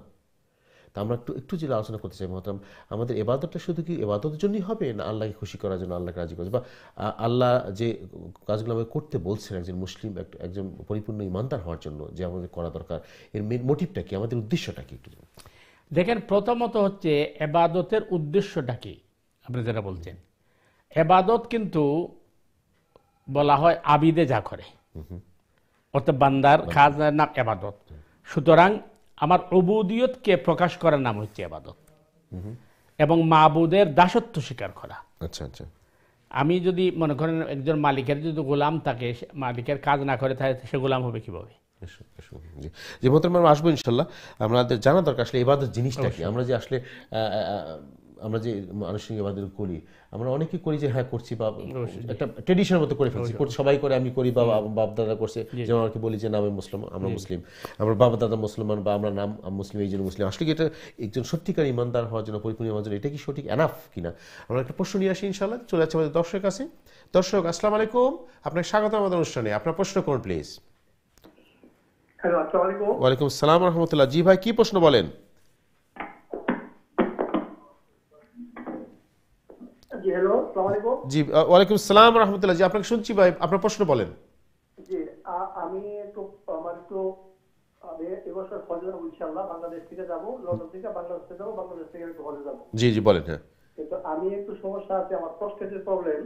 তো অনেক সময় মনে করেন যে বোঝা যায় যে প্রস্তাব ঝরে আছি, বা প্রস্তাব একটু বের হয়ে যায়। এখন এহরাম পরিচিত অবস্থা যদি আমি তাওয়াফ করতে যাই, অথবা আল্লাহর মসজিদে থাকি, কাবাতে থাকি, এই অবস্থায় যদি এহরাম অবস্থায় যদি আমার প্রস্তাব ঝরে যায়, কোনো কারণে আল্লাহ না করুক, তো আমার এটা কি করা উচিত এবং কিভাবে আমি অবস্থা নিতে পারি, তো ওইটা আমার জি খুবই গুরুত্বপূর্ণ জিনিস আপনি জানছেন। অনেকেই সমস্যা হতে পারে ইনশাআল্লাহ। আর কোনো প্রশ্ন আছে ভাই? আর প্রশ্ন এইটাই আমার সবচেয়ে জরুরি প্রশ্ন। আর আমার জন্য খাস করে দোয়া করবেন আল্লাহ ইনশাআল্লাহ। করে রাখতে পারি। জি ইনশাআল্লাহ ভাই, আপনি আমাদের জন্য দোয়া করবেন, আল্লাহ যেন আপনার হজ কবুল করেন ইনশাআল্লাহ। মোহতারাম প্লিজ। যে আসলে বিষয়টা হচ্ছে যে আপনি যেটা বলছেন, এটা হজ বা নর্মাল ভাবে আপনার নামাজের যে মাসআলা, এটি হচ্ছে যে কারো যদি বয়সের কারণে অথবা রোগের কারণে এমন হতে পারে যে পেশাব সবসময় ড্রপ করে। পেশাব যদি সবসময় ড্রপ করে, বা আপনি দেখছেন আধা ঘন্টা পর্যন্ত আপনি থাকতে পারেন না, পেশাব ড্রপ করে, তখন আপনার জন্য সুবিধা যেটি হবে যে ওইগুলা অনেক সময় যে নাপির মতো একটা পাওয়া যায় ইউজ করার জন্য, আপনি এটা ইউজ করতে পারলেন যাতে করে আপনার কাপড়টা না ভিজে বা কাপড়টা যেন নষ্ট না হয়। আর আপনার মাসআলা হচ্ছে যে আপনি প্রত্যেক নামাজের জন্য নতুন অজু করবেন। যেমন নামাজের ওয়াক্ত হবে ওই সময় অজু করবেন, নামাজ পড়বেন, যতক্ষণ পর্যন্ত ওয়াক্ত থাকবে ততক্ষণ পর্যন্ত আপনার অজু থাকবে। এর ভিতরে আপনার পেশাব যে ড্রপ যদি করে, তাহলে আপনার এটা অজু ভাঙবে না, আপনার নামাজ হয়ে যাবে। কিন্তু ওয়াক্ত চলে গেলে আপনি কিন্তু নতুন অজু করতে হবে, অর্থাৎ এক অজু দিয়ে দুই ওয়াক্ত নামাজ আপনি আদায় করতে পারবেন না। একইভাবে আপনি যখন এহরামের সময় আপনি তোয়াফের জন্য ঢুকবেন, তো আপনি যদি তোয়াফের জন্য অজু করেন আর ওইটা মনে করেন নামাজের ওয়াক্ত হয়, তাহলে ওই অজু দিয়া আপনি তোয়াফও করতে পারবেন, নামাজও আদায় করতে পারবেন। এক্সাম্পল, জোহরের আগে আপনি প্রবেশ করেছেন, অজু করে আপনি তোয়াফ করার পরে আপনি নামাজ আদায় করতে পারবেন। আসর ওয়াক্ত হয়ে গেলে আপনার অজু শেষ হয়ে যাবে। মধ্যখানে যে পেশাব ড্রপ করবে, এটা আপনার জন্য মাফ, এটাকে মাজুরের মাসআলা বলা হয়। আরেকটা হচ্ছে যে আপনার সবসময় পেশাব ড্রপ করে না, কিন্তু আপনি মনে করেন মাঝে মধ্যে ড্রপ করে বা মাঝে মধ্যে এইভাবে হয়, আসলে আপনি মেক শিওর হতে হবে যে আসলেই ড্রপ করে না সন্দেহ। অনেক সময় সন্দেহের কারণে হয়, বডির মেকানিজমের কারণে অনেক সময় কিন্তু সন্দেহ থাকে। আপনি যদি মেক শিওর থাকেন, তাই আর দেখেন যে আসলেই মাঝে মধ্যে আপনার পেশাব ড্রপ করছে, তাইলে যখন ড্রপ করবে তখন অজু করবেন। আর সব সময় যদি পেশাব ড্রপ করে, তাইলে মাসআলা হচ্ছে প্রতি ওয়াক্তের সময় নতুন অজু করবেন, আর ওয়াক্ত চলে গেলে আপনার অজু শেষ, আপনি আবার অজু করে অন্য ওয়াক্তের নামাজ পড়বেন। তোয়াফের অবস্থা একই অবস্থা, এবং আপনি এই অবস্থায় বায়তুল্লাহ বসতে পারবেন, কোনো অসুবিধা নাই। তবে আপনি কেয়ারফুলি যেটা বলছি যে নাপি বা ইঁদুর কিছু ব্যবহার করলে যাতে পেশাবটা মানে কাপড়ে না পড়ে অথবা অন্য জায়গা এই পেশাবটা না লাগে, এই জন্য সতর্কতার জন্য করতে পারে। আল্লাহু আ'লাম। জাযাকাল্লাহু খাইরান। খুবই গুরুত্বপূর্ণ জিনিস, অনেকে এই সমস্যা থাকতে পারে, শরীর অসুস্থতা। সম্মানিত দর্শক, আশা করি আপনার প্রশ্নের জবাব পেয়ে গেছেন। এরপরে আপনার যদি আর কোনো কনফিউশন থাকে, আপনি জানার ইচ্ছা থাকে আবার প্রশ্ন করবেন, ইনশাআল্লাহ আমরা চেষ্টা করবো আপনার জবাব দেওয়ার জন্য। চলে যাচ্ছে আমাদের পরবর্তী দর্শকের কাছে, ইনশাআল্লাহ। দেখি কে আছেন লাইনে। দর্শক আসসালামু আলাইকুম, আপনার প্রশ্ন করুন প্লিজ। আসসালামু আলাইকুম। ওয়ালাইকুম আসসালাম ওয়া রাহমাতুল্লাহ। জি ভাই, আপনার কি প্রশ্ন বলেন?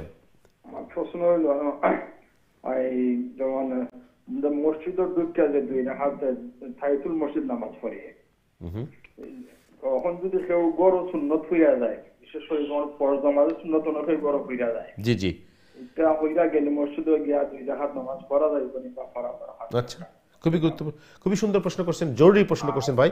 জি, আর একটা প্রশ্ন হলো কি, জি বলেন। ব্যাপারে যেমন আমার সম্পত্তি আছে, আমাকে ফরজ হইছে, এখন আমার যদি এনাফ পয়সা থাকে, আমার ওয়াইফের কিটা আমার এটা হজ করাটা ফরজ হইব না ওয়াইফে কাম কইরা ইনকাম করলে পরে তার উপর ফরজ হইব? কারণ আমি যখন ইনকাম করবো বা কাম করতাম, আমার ফ্যামিলির গত ব্যাপারে তো আমার ওয়াইফে আমার হেল্প করা, না হলে তো আমি খামের সম্পত্তিটা পারতাম না। জি, খুবই খুবই আমি জানতে চাই রাখি, আমার সম্পত্তির উপরে হইলে খালি আমার উপরে ফরজ হইব না আমার ওয়াইফের উপরে ফরজ হইব? আচ্ছা, জি, সুন্দর প্রশ্ন করছেন ভাই, খুবই গুরুত্বপূর্ণ প্রশ্ন, ইন্টারেস্টিং প্রশ্ন। আমরা চেষ্টা করবো আপনার এই প্রশ্নের জবাব দেওয়ার জন্য ইনশাআল্লাহ। কোরআন হাদিস থেকে আপনি প্রশ্ন করার জন্য ধন্যবাদ। আপনি ফোন রেখে টিভিতে অনুষ্ঠান দেখতে থাকুন ইনশাআল্লাহ। জাযাকাল্লাহু খাইরান। খুবই গুরুত্বপূর্ণ প্রশ্ন করছেন।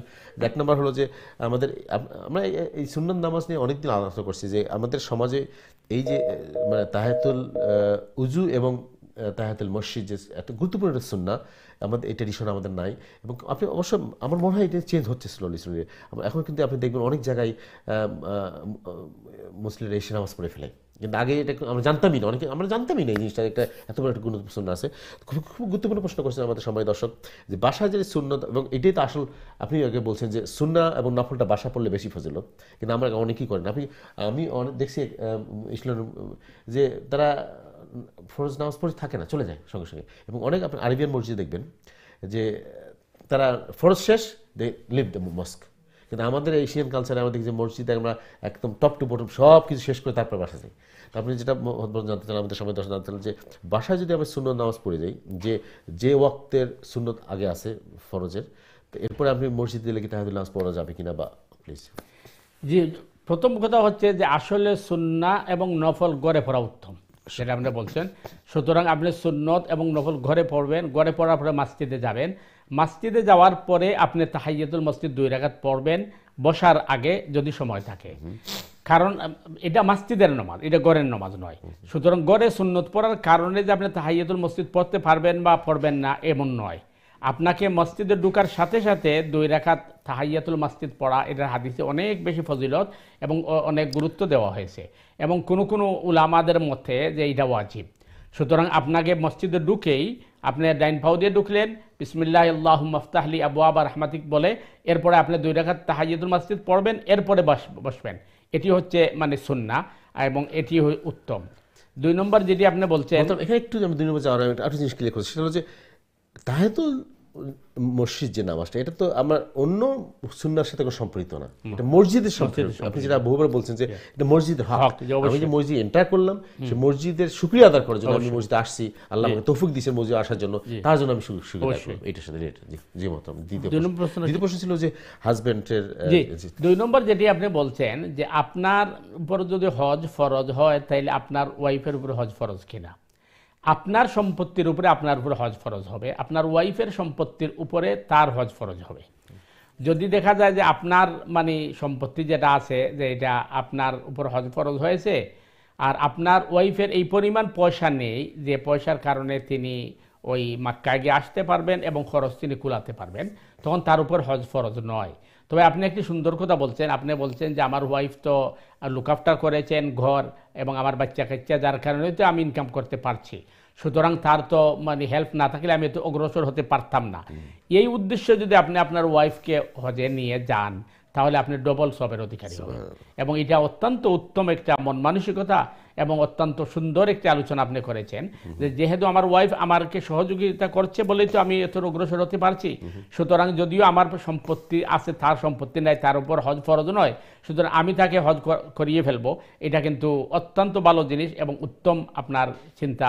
আল্লাহ আপনার চিন্তাকে কবুল করুক। জাযাকাল্লাহ মোহতারাম। এর পাশাপাশি আমি জানি না দর্শকরা ফলো করবেন অবশ্যই, এখানে আমাদের সমাজে এখন আমাদের দেখবেন যে অনেক আমাদের কাপলের মধ্যে হাজব্যান্ড ওয়াইফ দুইজনে জব করেন, কারণ যে আমরা এখন যে সিচুয়েশন আসছি এখন একজনের ইনকাম দিয়ে খুব টাফ, খুবই টাফ, তো এই জন্যে বোথ কম্বাইন্ড আমরা একটা আমাদের লাইফ চলে। তো এখন আমার যে জিনিসটা আমি জানতে পারবো সম্মানিত দর্শক পাশাপাশি কোশ্চেন, যে যদি হাজব্যান্ড ওয়াইফ বোথই ইনকাম করেন তখন তাদের কন্ট্রিবিউশনটা ফ্যামিলির জন্য কীরকম এবং ইসলাম কি বলে, যে হাজব্যান্ড ওয়াইফ দুজনই ইনকাম করলেন তাদের এই ইনকামটা কি কম্বাইনলি ফ্যামিলিতে আসবে নাকি শুধু হাজব্যান্ডই responsible to carry out all the expenses or contribute for the family? এখানে বিষয় হচ্ছে শরীয়তের মাসআলা হচ্ছে আপনি আপনার ওয়াইফের ভরণ পোষণের দায়িত্ব আপনার উপর, আপনি ভরণ পোষণ করবেন। তো ভরণ পোষণ করবেন এর মিনিং কি? এর মিনিং হচ্ছে আপনার ওয়াইফ তা মানে কি করবে না, সে অন্য কোনো ইনকাম করবে না, তার ইনকাম না করার কারণে তো আপনি তাকে ভরণ পোষণ করছেন। তার যদি ইনকাম থাকে তাইলে তো আপনি ভরণ পোষণ করার প্রশ্নই আসে না। নাম্বার 2 হচ্ছে যে আপনি আপনার ওয়াইফকে যদি পারমিশন না দেন তাহলে সে তো এই জব করতে পারবে না। প্রথম আসবো, আমরা ফিরে আসবো। আমাদের সমাজে অনেক কনফিউশন আছে, চেষ্টা করতে আলোচনা করার। আমাদের ইসলাম তো কমপ্লিট কোড অফ লাইফ, আমাদের সব কিছু জানা দরকার ইসলাম কি বলে আমাদের প্রতিটি জীবনের প্রতিটি পদক্ষেপে, কারণ এই মধ্যে কনফিউশন চলে আসে অনেক সময়।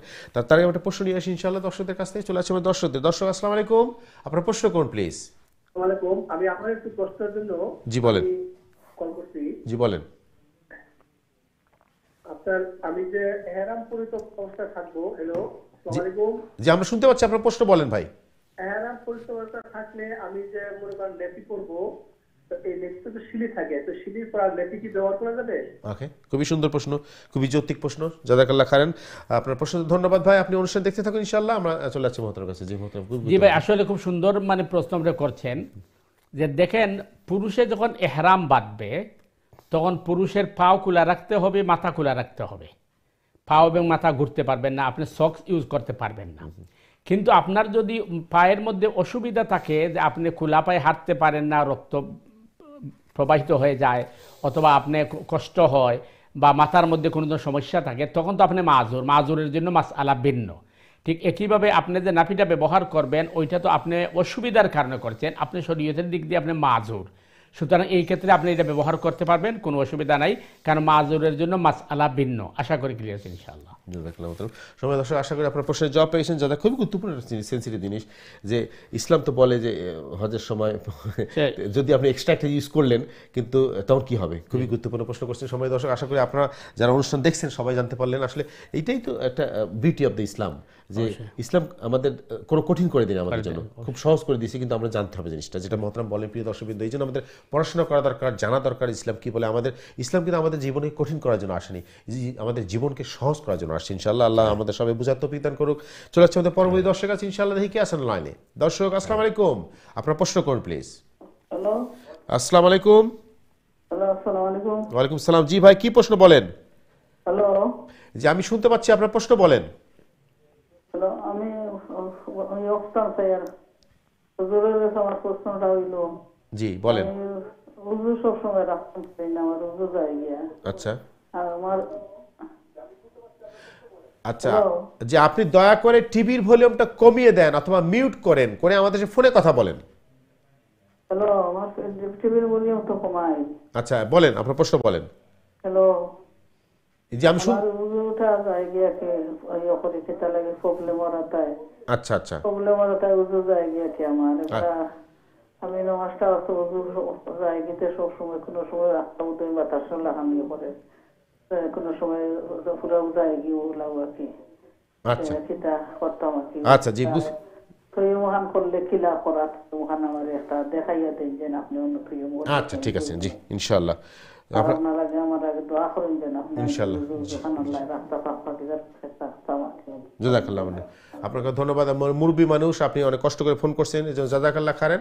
আপনি ফোন রাখেন, ফোন রেখে টিভিতে অনুষ্ঠান দেখতে থাকুন ইনশাআল্লাহ। মাত্রাম মুরব্বী মানুষ, মানে মাঝে উনি অসুস্থ, তো উনি বলছেন উজু থাকে না অথবা উজু চলে যায়, নামাজ পড়তে কষ্ট হয়, এক নম্বর। নাম্বার 2 হলো যে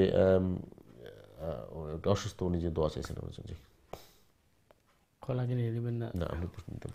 জি, আসলে আগের যে মাসআলা যে আমরা যে কলার হয়েছি একই মাসআলা, যেহেতু আপনার অজু যায়গি, সুতরাং আপনি প্রত্যেক সময় এই নমাজের যে অক্ত হইব ওই সময় আপনি অজু করবা।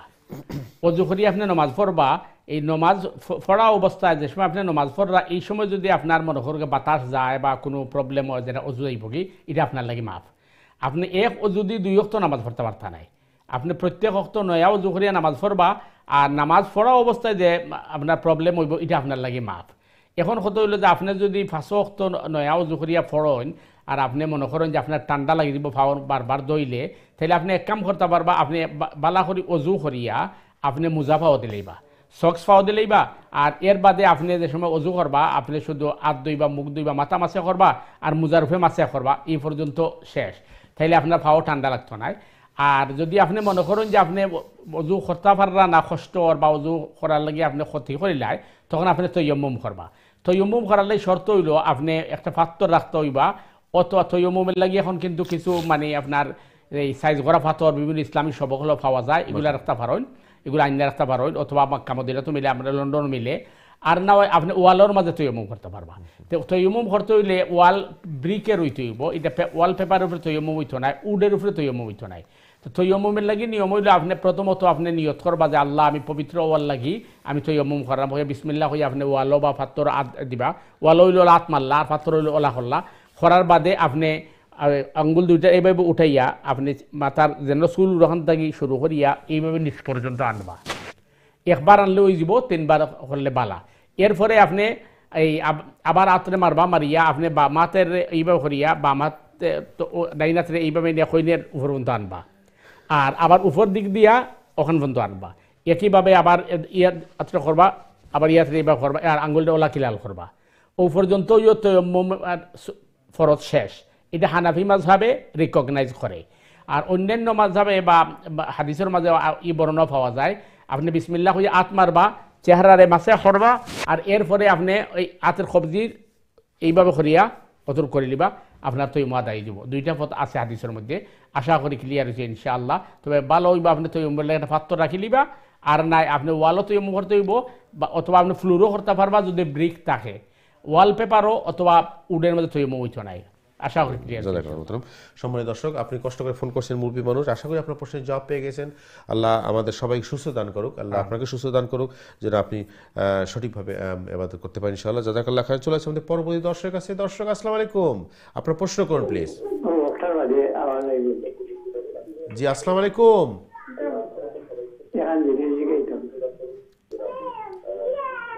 সম্মানিত দর্শক আসসালামু আলাইকুম, আপনার প্রশ্ন করেন প্লিজ। জি আপনার প্রশ্ন বলেন। জি আলহামদুলিল্লাহ, আপনি কেমন আছেন?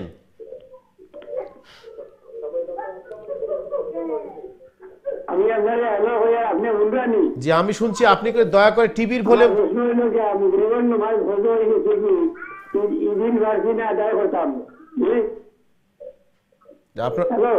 জি আপনার প্রশ্ন বুঝতে পারিনি, আবার বলেন।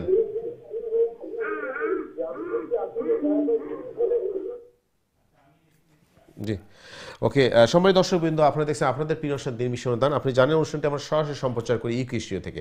আপনারা দয়া করে প্রশ্ন করার সময় আপনার টিভির ভলিউমটা কমিয়ে দিয়ে অথবা মিউট করে আমাদের সাথে ফোনে কথা বলবেন। এতে আপনার সাথে আমাদের কমিউনিকেশন সুবিধা হবে, আমরা আপনাদের কথা বুঝতে পারবো, আপনারা আমাদের কথা বুঝতে পারবেন। এতে আমাদের এবং আমরা খুব অল্প সময় অনেকগুলো প্রশ্ন নিতে পারবো ইনশাআল্লাহ। জাযাকাল্লাহ খাইর। প্রিয় দর্শকবৃন্দ, মোহতারাম, আমরা দর্শকদের প্রশ্নে যাবো, যাওয়ার আগে আমরা যেটা আলোচনা করছিলাম ইনশাআল্লাহ আপনি একটু যদি আমাদের জানাতেন যে আসলে ফ্যামিলিতে ইসলাম কি বলে যে রেসপন্সিবিলিটি হাজব্যান্ড ওয়াইফের ফ্যামিলির কন্ট্রিবিউশনের সাথে, যেটা বলছিলাম। এখন বিষয়টা হচ্ছে যে হাজব্যান্ড আর ওয়াইফের ভরণ পোষণ অথবা বাচ্চা কাচ্চার ভরণ পোষণ কিন্তু ওই হাজব্যান্ডের উপরে। বেশক বেশক। তো হাজব্যান্ডের উপরে এখন এর ভরণ পোষণের মানে কি? এর ভরণ পোষণের মানে হচ্ছে যে আপনি আপনার স্ত্রীর খোরাক পোশাক সবগুলো আপনি মেনটেন করবেন। তো এখন যদি স্ত্রী বলে চাইলে যে রান্না বান্না করো আমার উপর দায়িত্ব না, কারণ আপনি আমাকে খাদ্য দিবেন, খাদ্য দেওয়ার মানে তো না ভেজিটা কিনে এনে দিবেন, ওটা পাকটাক করে টেবিলে সাজিয়ে দেওয়ার না খাদ্য দেওয়া। তো এইভাবে তো আপনার সমাজ চলে না, কারণ সমাজ চলতে হলে হাজব্যান্ড আর ওয়াইফ একজন আরেকজনের সম্পূরক।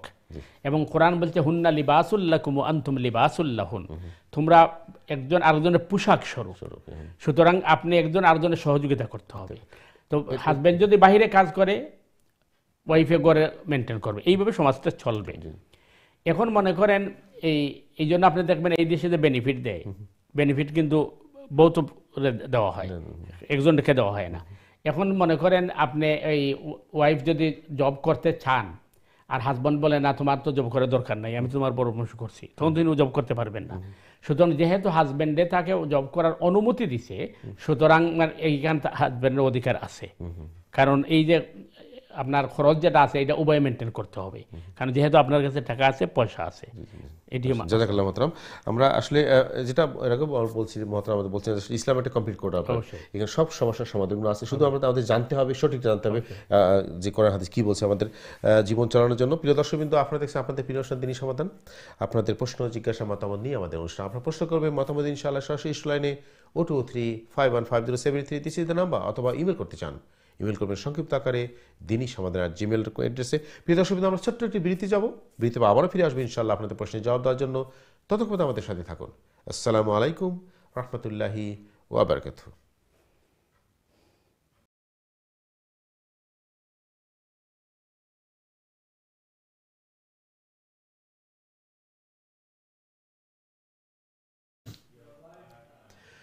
আসসালামু আলাইকুম রহমতুল্লাহি ওয়া বারাকাতুহু। দিনটি সম্মানিত দর্শকবৃন্দ, বিরতির পর আবার আপনাদের স্বাগত জানাচ্ছি আপনাদের প্রিয় অনুষ্ঠান দিনী সমাধান। আজকের অনুষ্ঠানের শেষ পর্ব। প্রিয় দর্শকবৃন্দ, আপনারা যারা যে অনুষ্ঠান দেখছেন যেখান থেকে, আপনাদের সবাই স্বাগতম এবং মোবারক। প্রিয় দর্শকবৃন্দ, আজকের অনুষ্ঠানে উপস্থিত হয়েছেন আমাদের প্রিয় মেহমান, আমাদের নিয়মিত মেহমান ইমামুল খতিব মোহতারাম মুফতি হাসান নদী সাহেব। আজকে গুরুত্বপূর্ণ আলোচনা এবং আজকে আপনাদের প্রশ্নের জবাব দেওয়ার জন্য আপনারা যারা প্রশ্ন করতে চান সরাসরি প্রশ্ন করবেন 023515073 দিস ইজ দ্য নাম্বার, অথবা যারা ইমেল করতে চান ইমেল করবেন সংক্ষিপ্ত আকারে dini@gmail.com অ্যাড্রেসে। প্রিয় দর্শক, আমি অনুরোধ করব বিনীতভাবে আপনারা প্রশ্ন করার সময় আমাদের ফোনে কথা বলবেন, টিভির ভলিউম কমিয়ে দিয়ে অথবা মিউট করে। আপনার প্রশ্ন করার পরে এরপর আপনাদের টিভিতে অনুষ্ঠান দেখবেন ইনশাআল্লাহ। এতে আপনাদের সাথে আমাদের কমিউনিকেট করতে সুবিধা হবে ইনশাআল্লাহ। আমরা আলোচনা করছি হজ নিয়ে, হজের দোয়া নিয়ে, এবং হজ আমরা কীভাবে পালন করব সঠিকভাবে সেই মাসলা জানছি ইনশাআল্লাহ। আপনাদের এই ব্যাপারে প্রশ্ন অথবা দিনই অন্য কোনো বিষয়ে প্রশ্ন করবেন, আমরা চেষ্টা করবো আপনার প্রশ্নের জবাব দেওয়ার মতো। আমরা বিরতির আগে যে জিনিসটা আলোচনা করছিলাম, খুবই গুরুত্বপূর্ণ একটা বিষয়। আমাদের অনেক সময় প্রশ্নগুলো আসে যে আমাদের পারিবারিক জীবনের ব্যাপারে ইসলাম কি বলে। পারিবারিক জীবনের সাথে আমাদের সমাজে অনেক কুসংস্কার রয়েছে, অনেক ভুল ধারণা রয়েছে। আমরা মনে করি যে ইসলাম হয়তো হাজব্যান্ডকে বেশি প্রেফার দিয়েছেন, অথবা অনেকে বলে যে মহিলা থেকে তারা সম্মান দেয়নি। এই ব্যাপারে ইসলাম কতটুকু কি বলছে আপনি একটু আমাদের জানাতেন, যে ইসলাম কি ব্যালেন্স করছে কিনা, বা ইসলাম কি আসলে কমপ্লিট কোড অফ লাইফ কিনা, আমাদের জীবনের প্রতিটা পদক্ষেপ প্রতি সমস্যার সমাধান ইসলাম দিয়েছে কিনা, একটু যেটা আমাদের জানাতেন। ইসলাম তো অবশ্যই কমপ্লিট কোড অফ লাইফ, এবং মনে করেন যেটা বলছেন আপনি যে হাজব্যান্ড আর ওয়াইফের মধ্যে একটা সমন্বয় থাকতে হবে, একটা আন্ডারস্ট্যান্ডিং থাকতে হবে, একজন আরেকজনের সম্পূরক। ওই আগে একজন ভাই সুন্দর মতামত দিচ্ছেন যে যেহেতু আমি ইনকাম করছি, আমার ওয়াইফ আমাকে হেল্প করছে বলে তো আমি, ওয়াইফ তার পরিবার চালাচ্ছে, পরিবার দেখাশোনা করছে, বাচ্চা কাচ্চা দেখাশোনা করছে বলেই তো হাজবেন্ড কাজ করতে পারতেছে, সাধারণত করতে পারতো না। আমরা আসবো ইনশাআল্লাহ, আমরা আরো একটু বিস্তার আলোচনা করে আমাদের জানা দরকার এই জিনিসগুলো আসলে পারিবারিক জীবনটা সুখের হবে কিভাবে, সুন্দর হবে কিভাবে, এবং কোরআন সুন্নাহ কি বলে, এবং কার কি দায়িত্ব, কার কি রেসপন্সিবিলিটি আছে একটা পরিবার সুন্দর করার জন্য। চেষ্টা করবো ইনশাআল্লাহ। প্রিয় দর্শক বিন্দু, অবশ্যই আপনারা ফলো করছেন, এভাবে আপনারা প্রশ্ন করতে চান প্রশ্ন করবেন ইনশাআল্লাহ। চলে যাচ্ছে আমাদের দর্শক আছে, দেখি কি আছে আমাদের লাইনে। দর্শক আসসালামু আলাইকুম, আপনার প্রশ্ন করুন প্লিজ। আসসালামু আলাইকুম। ওয়ালাইকুম আসসালাম ওয়া রাহমাতুল্লাহ। জি কেমন আছেন? আলহামদুলিল্লাহ। জি আপনার আলহামদুলিল্লাহ আলহামদুলিল্লাহ। জি আপনার কি প্রশ্ন বলেন? যে আমার প্রশ্ন হইল যে আলকা হলকা হয় আপনার, আমরা ক্রিম মাখি বা পারফিউম আলকা হলকা হয়, এটা মাখিয়া অজু পড়লে নামাজ পড়া ঠিক আছে? জি খুবই সুন্দর প্রশ্ন করছেন। যার কোনো প্রশ্ন? আর একটা প্রশ্ন হইল আমার, আমরা তাহিয়াতুল ওযু সুন্নাত দিয়ে হাত নামাজ পড়ি আমরা, এটা খালি কুলহু আল্লাহ দিও পড়া যায় বলি না, বা যেনে আলাম তারা দিলা ভিডিও করা যায় ওকে ওকে চিন্তা করলে ভালো হয় কথা আপনাকে ওকে, সুন্দর প্রশ্ন। জি, ওয়ালাইকুম আসসালাম রহমতুল্লাহ। সুন্দর সুন্দর প্রশ্ন করছেন বন্ধু। জি যে পয়লা নম্বর কথা হইল যেটা আপনি কইছেন যে ক্রিমের মধ্যে অথবা পারফিউমের মধ্যে যদি আপনার অ্যালকোহল দেওয়া থাকে, ইনগ্রিডিয়েন্ট অ্যালকোহল লেখা থাকে, তাইলে এটা অজু করার বাদে এটা ইউজ করে নামাজ পড়া যাইবনি। সহজ মাসআলা হইল যে নামাজ পড়া যাইব, কোনো অসুবিধা নাই। তার কারণ হইল ক্রিম অথবা আপনার পারফিউমের মধ্যে যে অ্যালকোহল দেওয়া হয়, এটা এই যে অ্যালকোহল সাধারণত খায় এটা সেম নাই। এটা এক যারা স্পিড দেওয়া হয় এটা 1 সেকেন্ডের উপরে থাকে না। এক নাম্বার 2 হইল যে অ্যালকোহল যেটা দেওয়া হয় ক্রিমের মাঝে এবং আপনার পারফিউমের মাঝে, এটা মারার কারণে যদি কাপড় নাফাক হয়ে যায় তাহলে মানুষের যে বাতাস যায় বাতাসের কারণেও কিন্তু কাপড় নাফাক হইল না। তার কারণ বাতাসটা তো নাফাক, এর কারণে অজু যায়, আর এটা কাপড়ও লাগে, এতে কাপড় নাফাক হয় না, কারণ ওইটা কাপড়ের মাঝে গিয়ে বয় না। আর অ্যালকোহলের মাঝে যে ওইটা আপনার ক্রিম এবং পারফিউমের মাঝে যে অ্যালকোহল দেওয়া হয় এটাও কিন্তু 1 সেকেন্ডে উড়ে যায়। এখন হইতে পারেন যে আপনি এটা মারার সাথে সাথে তো একটু মানে তরল দেখা যায় বা ভিজা দেখা যায়, এটা অ্যালকোহল এটা জায়গার মাঝে থাকে না, এটা গ্রানটারে দরিয়ে রাখার লাগে তার ইউজ করে। সুতরাং এটা মারার মাঝে কোনো অসুবিধা নাই। এবং বর্তমান সময়ের সমস্ত উলামায়ে কেরাম মুফতি আহমদ যে এটা নাপাক নাই, আশা করি ক্লিয়ার আছে ইনশাআল্লাহ। 2 নম্বর আপনি যেটা কইছেন যে তাহাইয়াতুল ওয়াজু নমাজ শুধু কুল হু আল্লাহ দিয়ে ফরতে পারবানি, আপনি ফরতে পারবা, কোনো অসুবিধা নাই। কারণ হইল আল্লাহ সুবহানাহু তাআলা কইছেন ফাকরাউ মা তায়াসসারা মিনাল কোরআন, তোমরা সূরা ফাতিহা পড়ার পরে যে কোনো জায়গাতেই পড়ো। এখন আপনার বিষয় হইল যে আপনি মানে কোন উদ্দেশ্যে পড়তে চায়। যদি আপনি মনে করেন যে সূরা ইখলাসের ফজিলত বেশি, এর কারণে আমি সূরা ইখলাস কুল হু আল্লাহ দিয়ে পড়মু, এটা পড়তে পারেন, একজন সাহাবী পড়ছিলা, এই হাদিস পাওয়া যায়। আর আপনি যে কোনো সূরা দিয়ে পড়তে পারবা, কোনো অসুবিধা নাই, এটা আপনার ইচ্ছা। অথবা আপনি যদি চান যে আপনার সূরা ফাতিহা পড়ার বাদে কুল হু আল্লাহ পড়বা, এর বাদে আরো সূরা পড়বা বা আয়াত পড়বা, এটাও পড়তে পারবা, কোনো অসুবিধা নাই। আশা করি ক্লিয়ার আছে ইনশাআল্লাহ। জাযাকাল্লাহু খাইরান। খুবই গুরুত্বপূর্ণ প্রশ্ন মহতরম, যে আমাদের আসলে এখানে একটা কোশ্চেন সময় প্রশ্নের পাশাপাশি যে আসলে আমাদের কোরআন কতটুকু আমাদের শেখা দরকার, জানা দরকার, এবং আমাদের যে বেসিক যে ইবাদত আমরা করি, যে মৌলিক ইবাদত সালাত, আমাদের যে সালা না পড়লে আপনি বহুবার বলছেন যে, এবং এই কথাগুলো আসছে বহুবার, যে মানুষ সালা সঠিকভাবে আদায় করে না সে মুসলিমই না, তার ইমানই থাকে না। যদিও আমাদের সমাজে প্রচলিত আছে অনেক কথা যে সালা না পড়লে কী হবে, ইমান শব্দ আছে, কিন্তু আমাদের যে বোঝা দরকার, জানা দরকার যে যে মানুষ সালা আদায় করে না, এবং যার কথাটা প্রফেসর আসলাম সবচেয়ে বেশি বলছেন, কোরআনে বেশি কথা বলা হয়েছে যে আমাদের কথা, সে মুসলিমই থাকে না, তার ইমানই থাকে না। এবং আমরা যদিও আমরা জানি না যে ইমান ভঙ্গ হয়, ইমান যে উপর এটা আমরা জানি না যে ইমান থাকে না। অনেকে যদি আমি ইমান ভঙ্গ হওয়ার কাজগুলো করি তাহলে ইমানে আমাদের থাকে না, এবার চলে যায়। ইনশাআল্লাহ আমরা চেষ্টা করবো এই প্রশ্নগুলো আলোচনা করার জন্য, যদি আমাদের সময় থাকে ইনশাআল্লাহ। প্রিয় দর্শক অবশ্যই আপনারা আমাদের সাথে আছেন এবং ফলো করতেছেন, আপনাদের প্রশ্ন করবেন ইনশাআল্লাহ, আমরা চেষ্টা করবো আপনার প্রশ্নে জবাব দেওয়ার জন্য। চলে যাচ্ছে আমাদের পরবর্তী দর্শকের কাছে ইনশাআল্লাহ। দেখি কে আছেন আমাদের লাইনে। দর্শক আসসালামু আলাইকুম, আপনার প্রশ্ন করুন প্লিজ। আসসালামু আলাইকুম। ওয়ালাইকুম আসসালাম ওয়া রাহমাতুল্লাহ। জি জি, মুফতি সাহেব ওর মামা, তো একটা প্রশ্ন মামারে করতাম সালাম। জি প্লিজ বলেন। আমার এখন পরিচিত মানুষ আছে, তাই সাউদিত আসলা, আরব, তাই ইথিওপিয়ান।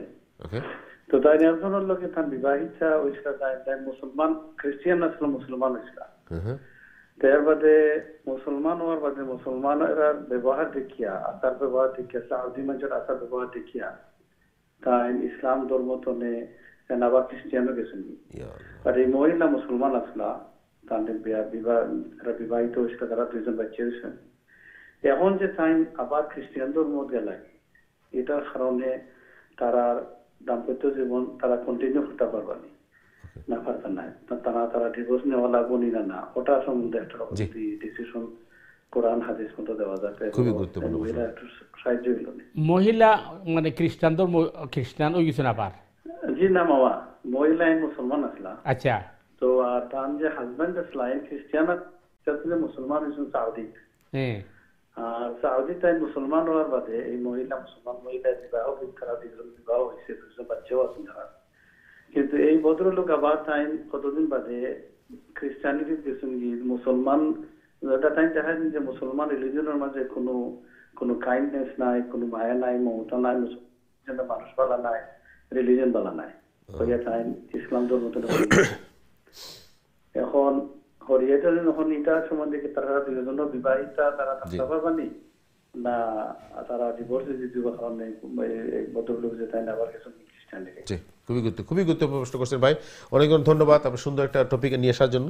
জি, আসলে বিষয়টা খুবই সেন্সিটিভ এই কারণে যে শরীয়তের মাসআলা যেটা আছে, মাসআলা হইল যে একজন মুমিন বা মুসলমান পুরুষ আহলে কিতাবের মেয়েরে বিবাহ করতে পারে।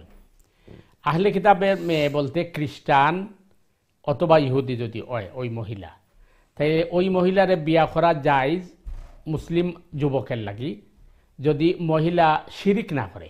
অর্থাৎ মহিলা কইল যে আমি খ্রিস্টান ধর্মের মাঝে আছি, কিন্তু আমি আল্লাহরে বিলিভ করি, ঈসা আলাইহিস সালামরে আল্লাহর প্রফেট বিলিভ করি, আমি ঈসা আলাইহিস সালামরে আল্লাহর ছেলে অথবা মারিয়ামরে আল্লাহর বউ মাআজ আল্লাহ আমি মনে করি না, অর্থাৎ আমি শিরিক করি না, তাইলে এই মেয়েরে বিবাহ করা জায়েজ আছে।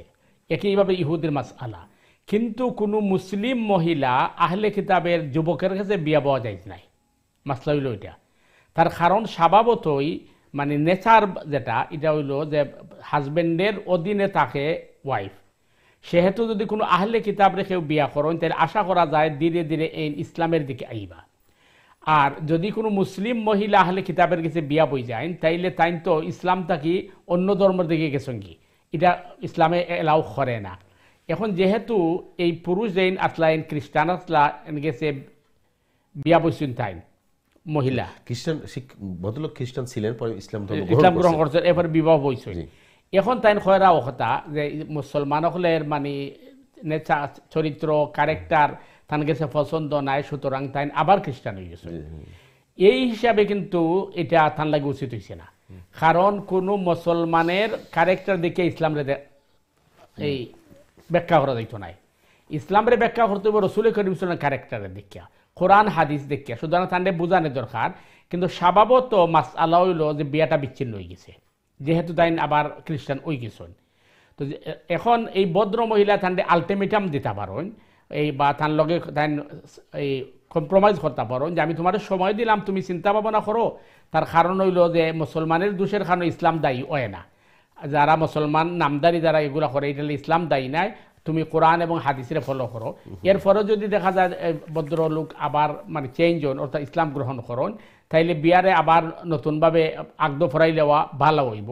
আর যদি দেখা যায় তাই চেঞ্জ অন্য ফিরিয়া আইন না, তাহলে বিয়া এটা থাকতো না, বিয়া এটা ভাঙ্গি যাব এবং মহিলার উচিত হইব তাই ডিভোর্স লওয়া, কারণ হইল যে এইটা তার লাগি যাই ওইতো নাই। আর যদি তাই আবার চেঞ্জ না হইন অর্থাৎ তাই কথা না মানন যে মুসলমানের কারণে আমি গেছি কি আবার খ্রিস্টান ধর্মত, খ্রিস্টান ধর্মের সব মানুষ ছিল ফিরিস্তানি, সুতরাং যদি তাই ফিরিয়া নাই তাহলে বোঝা গেল তার উদ্দেশ্য ওইটা নাই, তান্ডে শয়তানে প্ররোচনা দিলাইছে। তবে চেষ্টা করা দরকার যাতে তান্ডে ফিরিয়ে আনা যায়। যদি তাই আবার চেঞ্জ হন তবা তালিল করুন, তাহলে আবার এই রিপিট করে লওয়া বালা। আর যদি চেঞ্জ না হইন তাহলে বিয়া ডিভোর্স লওয়া এই ভদ্র মহিলা লাগে উচিত হইব। আল্লাহু আলাম। খুবই সেন্সিটিভ গুরুত্বপূর্ণ বিষয় আনছেন ভাই, আপনাকে ধন্যবাদ। চলে যাচ্ছে আমাদের পরবর্তী দর্শক আছে ইনশাআল্লাহ। দর্শক আসসালামু আলাইকুম, আপনার প্রশ্ন করুন প্লিজ। যে সময় দর্শক দয়া করে আপনার টিভির ভলিউম কমিয়ে দিয়ে আমাদের ফোনে কথা বলবেন প্লিজ। আসসালামু আলাইকুম ওয়া রাহমাতুল্লাহি ওয়া বারাকাতুহু। ওয়া আলাইকুম আসসালাম ওয়া রাহমাতুল্লাহ। জি, আপনি কেমন আছেন? আলহামদুলিল্লাহ ভালো আছি, আপনারা তো ভালো আছেন? জি আলহামদুলিল্লাহ। জি আল্লাহ রাখছেন। আপনার কি প্রশ্ন বলেন? আমি একটা কোশ্চেন বুঝতাম চাইলাম, ওজন্য উমরা যাওয়ার সময় ছোট একটা জোর মধ্যে ছোট একটা লেদারের মানে হ্যান্ডব্যাগের মাঝে কোরআন শরীফ নেওয়া যায় নি লোকে করিয়া। আচ্ছা, জি। এটা যদি মানে আতো থাকবো কিবালে প্লেনত তো হইব ওটার ভিতরে দোকানের পরে।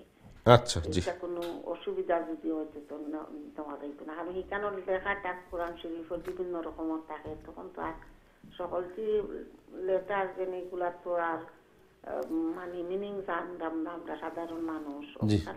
জি বুঝতে পারছি, আপনার প্রশ্ন বুঝতে পারছি ইনশাআল্লাহ। যাক কথা বুঝাইবা আর একটা জন তাইও কইবা না মাল চরণ ওটা তো কইবা। আসসালামু আলাইকুম। ওয়া আলাইকুম আসসালাম। জি আপনার ইনশাআল্লাহ আপনি দোয়া করবেন। জাযাকাল্লাহ খাইরান। কষ্ট প্রশ্ন করছি আপনি, ধন্যবাদ আপনাকে। আপনি অনুষ্ঠান দেখতে থাকুন ইনশাআল্লাহ। জি আসলে বেগম হ্যান্ড ব্যাগ করিয়া আপনি কোরআনে কারীম নিতে পারবা, কোনো অসুবিধা নাই, কারণ হ্যান্ড ব্যাগ তো আপনার গেছে থাকবো। আর মাঝে মধ্যে মনে করুক আপনি চেক আপও গেলেও যে বেল্টের মাঝে সারি দেওয়া হয়তো আপনি চিন্তা করে তারা উড়াইয়া ফেলাই দিব, তো ইটার লাগি আপনি গুণাগার হইতা নাই। আর আপনার কোরআন করিম তো আপনার ব্যাগের ভিতরে থাকবো, সেই হিসাবে আপনি কোরআন করিম আপনি নিতে পারবা, কোনো অসুবিধা নাই। আর আপনার যেহেতু সারা কোরআন করিম মিলে আপনার তিলাওয়াত করতে সুবিধা, এটা আপনার লাগি নেওয়া উত্তম হইব। 2 নম্বর বিষয় হইল যেটা আপনি হয়েছেন তৈয়ম্মুমের কথা। তৈয়ম্মুমের কথা আমরা আগেও হয়েছি যে তৈয়ম্মুম যদি আপনি করেন তাইলে ফেলা নিয়ত করবা যে আল্লাহ আমি পবিত্রতা অর্জনের লাগে আমি তৈয়ম্মুম করলাম। আর আপনি লগে পাত্তর থাকলে পাত্তর দিয়ে তৈয়ম্মুম করবা, অথবা আপনি ওয়ালের মাঝে অথবা ফ্লোরও আত মারিয়ে তৈয়ম্মুম করতে পারবা। তবে ওয়ালপেপার এবং উডের মাঝে হইতো নাই, এটা ব্রিকের ওয়াল হইতে হইব অথবা মনে করুক প্লাস্টার সিমেন্টের হইতে হইব। আর দ্বিতীয় কথা হইল যদি আপনি প্লেন অথবা ট্রেনের মাঝে থাকেন আর আপনার লগে কি না থাকে, ওই পাথর বা মাটি না থাকে, তখন আপনি প্লেন অথবা এই ট্রেনের বডির মাঝে আত মারিয়া আপনি তৈয়ম্মুম করতে পারবা, যদিও এটা স্টিলের। কারণ ওলামাই কেরামের বক্তব্য হইল যেহেতু এখানে মাটি পাওয়ার কোনো সুযোগ নাই, মাজুর হিসাবে আপনার মানে সফররত অবস্থায় প্লেনও অথবা আপনি এই ট্রেনের বডির আত মারিয়া আপনি এই তৈয়ম্মুম করে দিতে পারবা। কারণ হইল যে এটা দুলাবালি যেটা পরে ওটার মাটির হুকুমত ধরা হইব, কারণ আপনার বিকল্প রাস্তা নাই। আর এরপরে আপনি আত মারিয়া আপনার চেহারারে মাসে করবা, যেভাবে অজুর মাছ নিবে চেহারারে একবার মাসে করবা, 2 আত্রে খন পর্যন্ত মাসে করবা, ওই পর্যন্ত তৈয়ম্মুমের ফরজ শেষ। আশা করি ক্লিয়ার আছে ইনশাআল্লাহ। জাযাকাল্লাহু মোহতারাম। আমাদের কিন্তু আসলে প্রতি অনুষ্ঠানে অনেকগুলো প্রশ্ন আছে সালার ব্যাপারে, উদুর ব্যাপারে, তায়াম্মুমের ব্যাপারে। মানে হলো যে আমাদের সমাজে আমাদের যে কমিউনিটিতে জানার আগ্রহ আছে, এটা আলহামদুলিল্লাহ আমরা প্রতি অনুষ্ঠানে এই কথাটাই বলি যে মোহতারাম বারবারই বলেন যে আসলে আমাদের জানা দরকার এবং সেটা জানতে হবে সঠিকটা সঠিক সোর্স থেকে। আমরা আসলে আনন্দিত যে আমাদের দর্শকরা প্রশ্ন করতেছেন, জানতে চেষ্টা করতেছেন। আল্লাহ আমাদের সবাইকে তখন তৌফিক দান করুক যে আমরা সঠিক জানবো, সঠিক আসলে আমরা কি শিখে আসছে আগে সে কথা বাদ দেন। অনেক আমাদের সমাজে প্রচলিত আজ থেকে আমাদের বাপদাদারা অনেক কিছু শিখছেন, হয়তো তার সঠিক ছিল না, তাদের হয়তো সেই সুযোগটা ছিল না এই যে সঠিকটা জানার। কিন্তু এখন আমাদের কাছে অনেক সোর্স এবং সঠিক সোর্সটা আছে, এই জন্য আমরা চেষ্টা করব। আমরা যে চেষ্টা করি অবশ্যই আল্লাহ আমাদের সাহায্য করবেন সঠিক শেখার জন্য, সঠিক জানার জন্য। আমাদের ভুলগুলো বাদ দিয়ে দূর করে আমরা সঠিকটা শিখবো ইনশাআল্লাহ। আল্লাহ আমাদের সবাই তৌফিক দান করুন। প্রিয় দর্শকবৃন্দ, আজকে আমাদের সময় একদম নেই, তো আমরা দুঃখ প্রকাশ করছি আমাদের হাতে কিছু প্রশ্ন ছিল অনলাইনে আমরা আজকে দিতে পারবো, আগামীকালকে আমরা চেষ্টা করবো দেওয়ার জন্য। আপনারা জানেন অনুষ্ঠানটি আমরা সরাসরি সম্প্রচার করি প্রতি সোমবার এবং মঙ্গলবার ইকুইট আমরা 8:30টায়। আমরা চেষ্টা করব নিজের অনুষ্ঠান দেখার এবং আমাদের আত্মীয় স্বজন বন্ধুবান্ধব যারা আছেন তাদেরকে দাওয়াত দেওয়ার জন্য, যাতে আমরা এখান থেকে শিখতে পারি, জানতে পারি এবং আমাদের যে ইলমকে বৃদ্ধি করতে পারি, আমরা সঠিকভাবে আমল করার জন্য, যাতে আল্লাহর নৈকট্য আমরা অর্জন করতে পারি। এটা আমাদের উদ্দেশ্য। আল্লাহ আমাদের সবাই তৌফিক দান করুক। মোহতারাম, আমাদের হাতে সময় 2 মিনিট, আমাদের সমাপনী বক্তব্য নেবেন ইনশাআল্লাহ সংক্ষিপ্ত আকারে প্লিজ। আজকে আসসালামু আলাইকুম ওয়া রাহমাতুল্লাহি ওয়া বারাকাতুহু। সম্মানিত দর্শক ভিউয়ার ভাই বোনেরা, আমরা আসলে আপনাদের প্রিয় প্রোগ্রাম দ্বীনি সমাধান আমরা চালিয়ে গেছি এবং আপনারা সুন্দর সুন্দর প্রশ্ন মতামত দিয়েছেন। আমরা আশা করব যেভাবে আমাদের বিজ্ঞ প্রেজেন্টার বলেছেন যে আমরা চেষ্টা করব সঠিকটা জেনে এবং সঠিকটা জেনে বুঝে আমরা আমল করার। কারণ আমাদের আমলের আগে আমাদেরকে জানা ফরজ, ইলিম অর্জন করা আগে ফরজ এবং সঠিকভাবে ইলিম অর্জন করার দরকার। তো আল্লাহ সুবহানাহু তাআলা আমাদেরকে সঠিকভাবে জানা, বোঝা এবং সঠিকভাবে আমল করার তৌফিক দান করুক। কারণ আমার যদি জানা সঠিক থাকে আর সঠিক পদ্ধতিতে আমি যদি করি, তখন শুধুমাত্র আমার নিয়ত বা ইন্টেনশনের উপর নির্ভর করবে। আমি যখন সহিহ নিয়তে সঠিকভাবে আমি ইবাদত করব, তো দেখা যাবে আমার কম ইবাদতও আমার এই মুক্তির জন্য যথেষ্ট হবে। কারণ আল্লাহ রসুল সাল্লাল্লাহু আলাইহি ওয়াসাল্লাম বলেছেন, ইয়া মুআজ আখলিস দীনাকা ইয়াকফিকাল আমলুল কালিল। হে মুআজ, তুমি এই ইখলাসের সাথে এবং খুলুসিয়তের সাথে ইবাদত করো, তাহলে তোমার কম ইবাদত তোমার নাজাতের জন্য যথেষ্ট হবে। তো আল্লাহ সুবহানাহু তাআলা আমাদেরকে সঠিকভাবে জেনে শুনে এবং সঠিকভাবে আমল করার তৌফিক দান করুক। সুবহানাকাল্লাহুম্মা বিহামদিকা আশহাদু আল্লা ইলাহা ইল্লা আনতা আস্তাগফিরুকা ওয়া আতুবু ইলাইক। ওয়াসসালামু আলাইকুম ওয়া রাহমাতুল্লাহি ওয়া বারাকাতুহু। জাযাকাল্লাহু মোহতারাম। বরাবর মতো আজকে আপনাকে আবারও ধন্যবাদ জানাচ্ছি, শুকরিয়া আদায় করছি মোহতারাম। অনেক কষ্ট করে সত্যি ব্যস্ততার মধ্যে আপনি ইস্যু এসে আমাদের সময় দেন এবং আপনার কাছে আমরা প্রতিদিনই নিত্য নতুন জিনিস শিখছি, কোরআন হাদিস থেকে মাসলা মাসলা শিখছি, জানছি অনেক কিছু কোরআন হাদিসের ইতিহাস, এবং আমাদের একজন মুসলিম হিসাবে ইমানদার হিসেবে জানা দরকার এবং শুধু আমাদের প্রজন্মকে জানানো দরকার। যদি আমাদের প্রজন্মকে আমরা দিন না শিখি, দিনের সঠিক দিকটা না দিই, তাদের দিক নির্দেশনা না দিই, তাহলে তারা কোথায় যাবে? এবং আলটিমেটলি কিন্তু আমরা এই জন্য রেসপন্সিবল ফর দ্যাট। সো আমরা চেষ্টা করবো ইনশাআল্লাহ, প্রতি অনুষ্ঠানে চেষ্টা করি প্রিয় দর্শকবৃন্দ আমরা কোরআন হাদিস আলোচনা করার জন্য। মোহতারাম আমাদেরকে প্রতি অনুষ্ঠানে আমাদের কোরআন হাদিস আলোচনা শেখান, বিভিন্ন দিক নির্দেশনা দেন, মাসলা মাসলা শেখান। আমাদের এই অনুষ্ঠানগুলো ইউটিউবে আছে, আপনারা দেখবেন দিন টিভি ইউকে নামে। সো আপনারা এই অনুষ্ঠানে যেগুলো মিস করছেন অথবা দোয়া তোদগুলো শেখানো হয় সেগুলো আপনারা রিপিট দেখতে পারবেন ইনশাআল্লাহ, এবং আপনাদের প্রশ্ন তো আমরা করবেনই, সরাসরি লাইনে করবেন। আমরা আজকের মধ্যে বিদায় নেই প্রিয় দর্শকবৃন্দ। যারা শুরু থেকে অনুষ্ঠান দেখছেন, প্রশ্ন করছেন, মতামত দিয়েছেন, আমরা শুকরিয়া আদা করছি, ধন্যবাদ জানাচ্ছি আপনাদেরকে অনুষ্ঠান দেখার জন্য। আজকের মধ্যে বিদায় নেব, বরাবর মতো যেটা আমরা বলি, আমরা আগামী অনুষ্ঠানে সবাইকে দাওয়াত দেবো দেখার জন্য। ততক্ষণ পর্যন্ত আল্লাহ আমাদের সবাই সুস্থ রাখুন, সহি সালামত রাখুন, দিনের পথে রাখুন, এই প্রত্যাশা আজকের মতো বিদায়। আসসালামু আলাইকুম রহমতুল্লাহি ওয়া বারাকাতুহু।